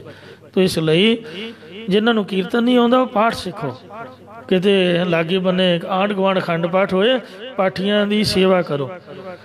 कोई बैठा है 2 घंटे लाने औखे हो जाते, 5 मिनट 10 मिनट उन्होंने छड्ड दिओ, तुहानू अगला बहुत असीसां देऊगा, नाले तुहाडा भी अभ्यास बनिया रहूगा। इस तरह सेवा करिए। शटल गुरुद्वारा श्री गुरु सिंह सभा 3 क रागी ते 2 असीं 5 की बंदे सीगे। सैचरडे संडे अखंड पाठ भी होने ते प्रोग्राम भी, संगतां इन्नी मदद करनी, जिन्हों फोन करना ना भजे आउणा। अमेरिका शहर जिथे बंदे नूं बंदा नहीं पहचानदा, फिर फ्री ऑफ कॉस्ट माया उन्हां सानू फड़ा जानी भी लो भेटा तुहाडी है। बथेरा कहना, कहंदे नहीं 40-40 मील तो गड्डियां भजा के आउणियां ते फ्री सेवा, सारियां संगतां ने रौला लाई जानी, किते 1 या 2 रौल प्राप्त होनी। इन्ना मन च प्यार कैनेडा दे विच भी, तो इस वास्ते संगतां दे मन दा ये उत्साह, ये प्यार, ये श्रद्धा होनी चाहिए है कि पाठ करना पाठियां दा काम ही नहीं। और पाठी क्लास कोई ये नहीं भी हीनता वाली है, आपदे बच्चों भी पाठ सिखाओ, संध्या करवाओ, खुद आप भी बाणी पढ़ो, और मौका जद भी मिले गुरबाणी नूं पढ़न का मौका हथों ना गवाओ। सैचरडे संडे कदों भी जदों तुहाडा समा मिले, जरूरी नहीं भी आपां साजां नाल ही कीर्तन गाउणा, पाठ भी कीर्तन ही है। कोई किताब आपदे घर रखो डॉक्टर भाई वीर सिंह साहब दी, और अर्थ पढ़ो गुरबाणी दे, जिहदे नाल सानू बाणी दी सोझी आए। तो बाणी दे लड़ लगी है। दस्तगीर पीर दा शंका साहिबां ने निवृत्त किया कि असीं राग नूं सत्कार दिता, राग दे विच प्रभु दी सिफत गाई है, ते तुसीं गलत मलत वल ध्यान ना दिओ, रब दे नाम विच ध्यान रखो, राग तां नहीं माड़ा। इंज महाराज ने साध संगत जी सत्कार बख्शिया। इसलिए पातशाह फरमाउंदे हन, संगत गीत नाद धुन गावत। रोकिया जरूर है, गुरुद्वारे कीर्तन करना तो आज्ञा है, पर नचन की मनाही है। ਜਿਸ ਤਰ੍ਹਾਂ ਨੀਲਧਾਰੀ ਬਾਹਾਂ ਜੀਆਂ ਘੁਮਾਉਣ ਲੱਗ ਪੈਂਦੇ ਜੀ ਇਹਨਾਂ ਮੰਦਰਾਂ ਦੇ ਵਿੱਚ ਜਾਂ ਨਾਚ ਗਾਣਾ ਹੁੰਦਾ, ਇਹ ਉਹ ਨੱਚਣ ਦੀ ਮਨਾਹੀ ਹੈ। ਮਨ ਚੰਚਲ ਹੁੰਦਾ ਪਰ ਗਾਉਣ ਦੀ ਆਗਿਆ ਹੈ। ਹਾਂ, ਜਿਹੜੇ ਕਠੋਰ ਚਿੱਤ ਵਾਲੇ ਬੇਮੁਖ ਪੁਰਖ ਦੁਨੀਆਦਾਰੀ ਵਾਲੇ ਗਾਣੇ ਗੀਤ ਉਲਟੀਆਂ ਸਿੱਧੀਆਂ ਟੂਨਾਂ 'ਤੇ ਗਾਉਂਦੇ ਹਨ। ਦਰਬਾਰ ਸਾਹਿਬ ਹਰਿਮੰਦਰ ਸਾਹਿਬ ਦੀ ਇਹ ਮਰਯਾਦਾ ਹੈ ਕਿ ਜਿੰਨੇ ਵੀ ਕੀਰਤਨ ਦੀ ਡਿਊਟੀ ਕਰਨੀ ਹੋਵੇ, ਜਿਹੜਾ ਸਮਾਂ ਹੋਵੇ ਉਸ ਸਮੇਂ ਦਾ ਉਹਨੂੰ ਰਾਗ ਪੜ੍ਹਨਾ ਪਊਗਾ। ਰਾਗੀ ਉਹ ਹੈ ਜਿਹੜਾ ਰਾਗ ਵਿਦਿਆ 'ਚ ਮਾਹਰ ਹੋਵੇ। ਪਹਿਲਾ ਕੀਰਤਨ ਸ਼ਬਦ ਦਾ ਰਾਗ ਦਾ ਕਰੋ, ਉਸ ਤੋਂ ਬਾਅਦ ਜੋ ਆਪਦੀ ਧਾਰਮਿਕ ਟਿਊਨ ਜਿਹੜੀ ਸਹੀ ਸ਼ਾਂਤੀ ਵਾਲੀ ਹੈ ਅਤੇ ਬਹੁਤੀ ਚੰਚਲਤਾਈ ਵਾਲੀ ਨਹੀਂ, ਉਹਦੇ ਉੱਪਰ ਲਾ ਕੇ ਆਪਾਂ ਸ਼ਬਦ ਸੋ ਆਮ ਰੀਤੀ ਵਿੱਚ ਗਾ ਸਕਦੇ ਹਾਂ। ਜਿਹੜੇ ਸਾਖਤਾ ਦੇ ਗਾਉਣ ਵਜਾਉਣ ਨੇ ਵਾਜੀਆਂ ਦੀਆਂ ਧੁਨਾਂ, ਇਹ ਵਿਅਰਥ ਵਾਕਾਂ ਨੂੰ ਇਹ ਮਹਾਰਾਜ ਸੱਚੇ ਪਾਤਸ਼ਾਹ ਸਾਡੇ ਕੰਨੀ ਸੁਣਨਾ ਨਾ ਪਾਵੀਂ, ਆਵਾਜ਼ ਨਾ ਪਾਈ। ਇੱਕ ਭਾਵੇਂ ਹਾਸੇ ਵਾਲੀ ਗੱਲ ਹੀ ਸਮਝ ਲਓ, ਉਮਰ ਛੋਟੀ ਸੀਗੀ ਅਤੇ ਉਸਤਾਦ ਮਾਂ ਪਿਓ ਦੀ ਤਰ੍ਹਾਂ ਹੁੰਦੇ ਨੇ, ਅਤੇ ਮੈਂ ਕਿਹਾ ਜੀ ਛੁੱਟੀ ਦਿਓ, ਕੋਈ ਗੱਲ ਸਮਝਾਓ। ਆਪਾਂ ਪਹਿਲੀ ਵਾਰ ਤੁਹਾਨੂੰ ਛੱਡ ਕੇ ਅਤੇ ਕਦੀ ਗੇਟੋਂ ਬਾਹਰ ਨਹੀਂ ਸੀ ਗਏ, ਅਤੇ ਹੁਣ ਜਹਾਜ਼ੇ ਚੜ੍ਹਨਾ, ਕੋਈ ਕੰਮ ਦੀ ਗੱਲ ਦੱਸੋ ਸਿੱਖਿਆਦਾਇਕ। ਉਸਤਾਦ ਗਿਆਨੀ ਸੁਰਜੀਤ ਸਿੰਘ ਜੀ ਸੋਧੀ ਅਜੇ ਤੱਕ ਵੀ ਮੈਨੂੰ ਯਾਦ ਹੈ, ਮੈਨੂੰ ਕਹਿੰਦੇ ਵੀ ਜਹਾਜ਼ ਚੜ੍ਹਨ ਤੋਂ ਪਹਿਲਾਂ ਇੰਨਾ ਥੱਕ ਜਾਓ ਭੱਜੋ ਭਜਾਈਏ 'ਚ ਜਾਂ ਕਿਸੇ ਵੀ ਕਾਰਜ ਵਿੱਚ ਵੀ ਬੈਠਿਆਂ ਸਾਰੀ ਨੀਂਦ ਆ ਜਾਏ, ਬਹਿ ਕੇ ਸੌਂ ਹੀ ਜਾਓ, ਕਿਉਂਕਿ ਉੱਥੇ ਸਕਰੀਨਾਂ ਲੱਗੀਆਂ ਹੁੰਦੀਆਂ ਅਤੇ ਕਈ ਵਾਰ ਆਵਾਜ਼ ਵੀ ਆਉਂਦੀ। ਅਤੇ ਇਸ ਵਾਸਤੇ ਆਵਾਜ਼ ਤਾਂ ਕਈਆਂ ਜਹਾਜ਼ਾਂ ਦੀ ਚਾਹੋ ਤਾਂ ਕੰਨਾਂ 'ਚ ਪੈਂਦੀ, ਨਹੀਂ ਤਾਂ ਨਹੀਂ ਪੈਂਦੀ। ਸਕਰੀਨ ਦਾ ਆਉਂਦੀ ਹੋਈ ਅੱਖਾਂ ਬੰਦ ਕਰਕੇ ਚੁੱਪ ਕਰਕੇ ਸੌਂ ਹੀ ਜਾਓ, ਨਾਲੇ ਆਰਾਮ ਮਿਲੂਗਾ। ਸੁੱਤਾ ਬੰਦਾ 100 ਔਗਣਾਂ ਤੋਂ ਬਚ ਜਾਂਦਾ। ਅਤੇ ਇਸ ਵਾਸਤੇ ਉਹਨਾਂ ਦੀ ਗੱਲ ਬੜੀ ਯਾਦ ਕਰਦਾ ਹਾਂ। ਆਹ ਬੱਸਾਂ ਗੱਡੀਆਂ ਮੋਟਰਾਂ ਵਿੱਚ ਨਾ ਚਾਹੁੰਦਿਆਂ ਹੋਇਆਂ ਵੀ ਰੌਲਾ ਰੱਪਾ ਪੈਂਦਾ ਹੁੰਦਾ, ਔਰ ਇੰਨੀ ਕਈ ਵਾਰ ਸ਼ਰਮ ਵੀ ਆਉਂਦੀ ਵੀ ਇਹਨਾਂ ਲਾਇਆ ਕੀ ਹੈ। ਅਤੇ ਇਸ ਵਾਸਤੇ ਮਹਾਰਾਜ ਕਹਿੰਦੇ ਵੀ ਆਪਦੇ ਆਪ 'ਚ ਮਸਤ ਰਹੋ ਅਤੇ ਸੱਚੇ ਪਾਤਸ਼ਾਹ ਦੇ ਚਰਨਾਂ 'ਚ ਅਰਦਾਸ ਹੀ ਕਰੋ ਵੀ ਇਹੋ ਜਿਹੀ ਜਗ੍ਹਾ ਭੇਜਿਓ ਹੀ ਨਾ ਜਿੱਥੇ ਸਾਡੇ ਕੰਨਾਂ ਦੇ ਵਿੱਚ ਐਰਾ ਗੈਰਾ ਆਵਾਜ਼ ਪਏ, ਜਿਸ ਨਾਲ ਸਾਡੀ ਧੌਣ ਨਿਉਣੀ ਹੋ ਜਾਏ, ਅੱਖਾਂ ਨੀਵੀਆਂ ਕਰਨੀਆਂ ਪੈਣ। ਵਿਸ਼ਰਾਮ ਦੇ ਕੇ ਫਰਮਾਉਂਦੇ ਹਨ, ਸੇਵ ਸਾਧ ਸੇਵਾ। ਇਹ ਮਹਾਰਾਜ ਮੈਂ ਸੇਵਾਦਾਰ ਬਣ ਕੇ ਤੇਰੇ ਸੰਤਾਂ ਸਾਧੂਆਂ ਦੀ ਸੇਵਾ ਕਰਦਾ ਰਹਾ। ਕਰੋ ਕਿਰਤਾਏ, ਇਹੀ ਕਿਰਤਕਾਰ ਨੂੰ ਹਮੇਸ਼ਾ ਕਰਾਂ ਜਾਂ ਤੇਰੀ ਸੰਗਤ 'ਚ ਮਿਲ ਕੇ ਕੀਰਤਨ ਹੀ ਕਰਦਾ, ਕਥਾ ਹੀ ਕਰਦਾ ਰਹਾ। ਇਹੀ ਸਾਡੀ ਜ਼ਿੰਦਗੀ ਬਣਾ ਦੇ। ਦਾਨ ਪਾਵੋ ਪੁਰਖ ਦਾਤੇ, ਹੇ ਦਾਤੇ ਪੂਰਨ ਪੁਰਖ ਮੈਨੂੰ ਨਿਰਭੈਤਾ ਪਦਵੀ ਦਾ ਦਾਨ ਦੇ। ਸੰਗਤ ਹਰ ਗੁਣ ਗਾਏ, ਤੇਰੀ ਸੰਗਤ 'ਚ ਮਿਲ ਕੇ ਹੇ ਹਰੀ ਮੈਂ ਤੇਰੇ ਗੁਣ ਹੀ ਗਾਉਂਦਾ ਰਹਾ। ਰਸਨਾ ਗੈ ਗੁਣ ਰਾਤੀ, ਹੇ ਪ੍ਰਮਾਤਮਾ ਸਾਡੀ ਰਸਨਾ ਤੇਰੇ ਅਗਾਧ ਤੋਂ ਅਗਾਧ ਗੁਣਾਂ ਨੂੰ ਗਾਉਂਦੀ ਰੰਗੀ ਰਹੇ। ਦਰਸ ਰੰਗ ਲਾਏ, ਹਰ ਸਾਡੀਆਂ ਅੱਖਾਂ ਤੇਰੇ ਦਰਸ਼ਨਾਂ ਦੇ ਰਸ ਦੇ ਵਿੱਚ ਹੀ ਮਸਤ ਰਹਿਣ ਹਮੇਸ਼ਾ। ਜੇ ਤੂੰ ਤੁੱਠਾ ਕਿਰਪਾ ਨਿਧਾਨ ਨਾ ਦੂਜਾ ਵੇਖਾਲ, ਇਹਾ ਪਾਈ ਮੂੰਹ ਦਾਤੜੀ ਨਿਤ ਹਿਰਦੈ ਰੱਖਾਂ ਸੰਭਾਲ। ਮੈਂ ਫਿਲਮ ਵੇਖ ਕੇ ਵੀ ਪਰਤ ਆਇਆ, ਭਾਵੇਂ ਧਾਰਮਿਕ ਵੀ ਹੋਵੇ, ਇੱਕ ਅੱਧਾ ਸੀਨ ਉਲਟਾ ਸਿੱਧਾ ਜ਼ਰੂਰ ਪਾਉਂਦੇ ਨੇ ਦੁਨੀਆ ਨੂੰ ਖਿੱਚਣ ਵਾਸਤੇ। ਇੱਕ ਵਾਰੀ ਕਾਬੂ ਆ ਗਏ ਉੱਥੇ ਸਾਹਿਬਜ਼ਾਦਿਆਂ ਦੇ ਸਮਾਗਮ ਜੋੜ ਮੇਲੇ 'ਤੇ ਗੁਰਦੁਆਰੇ ਮੱਥਾ ਟੇਕਣ ਗਏ ਅਤੇ ਨਾਟਕ ਵੇਖਣ ਬਹਿ ਗਏ। ਸਾਹਿਬਜ਼ਾਦ ਉਹਦੇ ਵਿੱਚ ਗਾਉਣ ਵਜਾਉਣ, ਮਹਾਂਪੁਰਖਾਂ ਨੂੰ ਆ ਕੇ ਮਾਫੀ ਮੰਗੀ, ਕਹਿੰਦੇ ਤੁਸੀਂ 5 ਪਿਆਰੇ ਹੋ ਗਏ, 25 ਪਾਠ ਜਪਜੀ ਸਾਹਿਬ ਦੇ ਕਰਿਓ, ਤੁਸੀਂ ਨਾਚ ਗਾਣਾ ਭਲਾ ਕਿਉਂ ਵੇਖਿਆ? ਆਪਾਂ ਆਖਿਆ ਜੀ ਉਦੋਂ ਸਾਹਿਬਜ਼ਾਦੇ ਕਹਿੰਦੇ ਕੋਈ ਨਾਟਕ ਚੇਟਕ ਨਹੀਂ, ਕੋਈ ਫਿਲਮ ਧਾਰਮਿਕ ਨਹੀਂ ਹੁੰਦੀ। ਉਹ ਮਨ 'ਚ ਜਿਹੜੀ 3 ਘੰਟੇ ਚੀਜ਼ ਵੇਖੀ ਫਿਰ ਉਹੀ ਘੁੰਮਦੀ ਰਹਿਣੀ, ਬਾਣੀ 'ਚ ਮਨ ਕਿੱਥੇ ਰੱਖਣਾ ਦੱਸੋ ਮੈਨੂੰ? ਜਿੱਥੇ ਮੋਬਾਇਲ 'ਤੇ ਅੱਖਾਂ ਥਕਾ ਲਈਆਂ, ਉਹ ਦਿਮਾਗ ਸੁੰਨ ਹੋ ਗਿਆ। ਨਿਤਨੇਮ ਕਿੰਨੇ ਕਰਨਾ? ਸਾਡੇ ਦੁਸ਼ਮਣ ਕਰਨ। ਤਾਈਓ ਤਾਂ ਬਾਣੀ ਪੜ੍ਹਨ ਨੂੰ ਜੀਅ ਨਹੀਂ ਕਰਦਾ, ਦਿਮਾਗ ਤਾਂ ਥੱਕ ਜਾਂਦਾ ਫਿਲਮਾਂ ਵੇਖ ਵੇਖ ਕੇ, ਸਕਰੀਨਾਂ ਵੇਖ ਵੇਖ ਕੇ। ਤੋ ਇਸ ਲਈ ਅੱਖਾਂ ਵੀ ਤੇਰੇ ਦਰਸ਼ਨਾਂ ਦੇ ਵਿੱਚ ਸ਼ਾਂਤੀ ਪ੍ਰਾਪਤ ਕਰਨ। ਓ ਕਿਰਪਾਲ ਦੀਨ ਦੁਖ ਭੰਜਨਾ, ਇਹ ਗਰੀਬਾਂ ਦੇ ਦੁੱਖਾਂ ਨੂੰ ਕੱਟਣ ਵਾਲੇ ਵਾਹਿਗੁਰੂ, ਕਲਯੁਗ ਦਾ ਭਿਆਨਕ ਸਮਾਂ, ਸਾਡੇ ਗਰੀਬਾਂ ਦੀ ਕਿਰਪਾ ਕਰ। ਚਰਨ ਹਿਰਦੈ ਵਸਾਏ, ਸਾਡੇ ਹਿਰਦੇ 'ਚ ਨਾਚ ਗਾਣਾ ਜਾਂ ਫਿਲਮਾਂ ਨਾ ਵਸਣ, ਤੇਰੇ ਚਰਨ ਹਿਰਦੇ 'ਚ ਵਸੇ ਰਹਿਣ। ਤਲ ਤਲ ਸਭ ਉਪਰ, ਔਰ ਜਿਸ ਤਰ੍ਹਾਂ ਧੂੜੀ ਸਾਰਿਆਂ ਦੇ ਪੈਰਾਂ ਹੇਠ ਹੁੰਦੀ, ਹੇਠੋਂ ਉੱਡ ਕੇ ਕੱਪੜਿਆਂ ਦੇ ਸਰੀਰ ਤੇ ਪੈ ਜਾਂਦੀ, ਇਉਂ ਜੇ ਮਨੁੱਖ ਸਭਨਾਂ ਦੇ ਚਰਨਾਂ ਦੀ ਧੂੜ ਹੋ ਕੇ ਰਹਿੰਦਾ, ਭਾਵ ਅਤਿਅੰਤ ਨਿਮਰਤਾ ਦੇ ਸਹਿਤ ਰਹਿੰਦਾ, ਉਹ ਨਿਮਰਤਾ ਵਾਲਾ, ਸਭ ਤੋਂ ਉੱਪਰ ਭਾਵ ਸਭ ਦਾ ਸ਼੍ਰੋਮਣੀ, ਸੰਤ ਮਹਾਤਮਾ, ਜਥੇਦਾਰ, ਆਗੂ, ਪ੍ਰਧਾਨ, ਸੇਵਾਦਾਰ ਬਣ ਜਾਂਦਾ ਹੈ। ਇਹ ਦ੍ਰਿਸ਼ਟ ਦ੍ਰਿਸ਼ਟਾਏ, ਇਹ ਮੈਨੂੰ ਵੀ ਦਿਖਾਉਣਾ ਕਰ ਤਾਂ ਕਿ ਮੈਂ ਵੀ ਨਿਮਰਤਾ ਵਿੱਚ ਆ ਜਾਵਾਂ। ਬੇਮਾਨ ਖੋਏ ਖੋਏ ਖੋਏ ਖੋਈ ਹੋ, ਹੇ ਪਰਮਾਤਮਾ, ਮੈਂ ਹੰਕਾਰ ਦੀ ਆਦਤ ਨੂੰ ਮਨ ਕਰਕੇ ਵੀ ਮਿਟਾਂ, ਬਾਣੀ ਕਰਕੇ ਵੀ ਗਵਾਵਾਂ, ਸਰੀਰ ਕਰਕੇ ਵੀ ਖਤਮ ਕਰ ਦੇਵਾਂ। ਕੋ ਸਤਿਗੁਰ ਮੰਤਰ ਦ੍ਰਿੜਾਏ, ਅਭਿਮਾਨ ਨੂੰ ਮਿਟਣ ਦੀ ਆਦਤ ਮੈਨੂੰ ਪਾ ਦੇ। ਐਸਾ ਤੇਰਾ ਵਾਹਿਗੁਰੂ ਗੁਰ ਮੰਤਰ ਹੈ, ਜਪ ਹਉਮੈ ਕੋਈ, ਸਾਨੂੰ ਵੀ ਦ੍ਰਿੜ ਕਰਾ ਦੇ ਅੰਮ੍ਰਿਤ ਦੀ ਦਾਤ ਨਾਲ। ਤੋਲਿਆ ਤੋਲਨ ਤੁਲਿਆ, ਹੇ ਪ੍ਰਮਾਤਮਾ, ਤੂੰ ਵੇਦਾਂ ਕਰਕੇ ਵੀ ਤੋਲਣ ਵਿਚਾਰਨ ਤੋਂ ਰਹਿਤ, ਸ਼ਾਸਤਰਾਂ ਕਰਕੇ ਵੀ, ਸਿਮਰਤੀਆਂ ਕਰਕੇ ਵੀ, ਪੁਰਾਣਾਂ ਦੇ ਗਿਆਨ ਕਰਕੇ ਵੀ ਤੂੰ ਵਿਚਾਰਿਆ ਨਹੀਂ ਜਾਂਦਾ। ਭਗਤ ਵਸਲ ਕਿਰਪਾਏ, ਤੂੰ ਭਗਤਾਂ ਨੂੰ, ਭਗਤੀ ਕਰਨ ਵਾਲਿਆਂ ਨੂੰ ਪਿਆਰ ਕਰਨ ਵਾਲਾ ਤੇ ਕਿਰਪਾਲੂ ਸਰੂਪ ਹੈ। ਜੋ ਜੋ ਸਰਨ ਪਰਿਓ ਗੁਰ ਨਾਨਕ, ਜਿਹੜਾ ਜਿਹੜਾ ਵੀ ਸਤਿਗੁਰੂ ਨਾਨਕ ਦੇਵ ਮਹਾਰਾਜ ਦੀ ਸ਼ਰਨ ਵਿੱਚ ਪਿਆ ਹੈ, ਦਾਨ ਸੁਖ ਪਾਏ। ਸਤਿਗੁਰੂ ਜੀ ਕਹਿੰਦੇ ਉਹਨੂੰ ਨਿਰਭੈਤਾ ਪਦਵੀ ਦਾ ਦਾਨ ਗੁਰੂ ਸਾਹਿਬ ਦੇ ਚਰਨਾਂ ਵਿੱਚੋਂ ਪ੍ਰਾਪਤ ਹੋਇਆ ਹੈ। ਜਿਵੇਂ ਮਰਦਾਨਾ ਜੀ ਨੂੰ ਮਹਾਰਾਜ ਨੇ ਨਿਰਭੈ ਰੱਖਿਆ, ਜਦ ਡਰਦਾ ਕਹਿੰਦਾ ਡਰਨ ਦੀ ਲੋੜ ਨਹੀਂ, ਗੁਰੂ ਸਾਹਿਬ ਕਹਿੰਦੇ ਮੈਂ ਤੇਰੇ ਅੰਗ ਸੰਗ ਹਾਂ, ਗੁਰ ਮੇਰਾ ਸੰਗ ਸਦਾ ਹੈ ਨਾਲੇ, ਸਿਮਰ ਸਿਮਰ ਤੇ ਸਦਾ ਸੰਭਾਲੇ। ਭੁੱਲ ਚੁੱਕ ਮਾਫ ਕਰਨੀ ਜੀ, ਅੱਗੇ ਤੋਂ ਸਮਤ ਬਖਸ਼ਣੇ। ਤੋਲਿਆ ਤੋਲਿਆ ਤੋਲਨ ਤੁਲਿਆ, ਭਗਤ ਵਸਲ ਕਿਰਪਾਏ।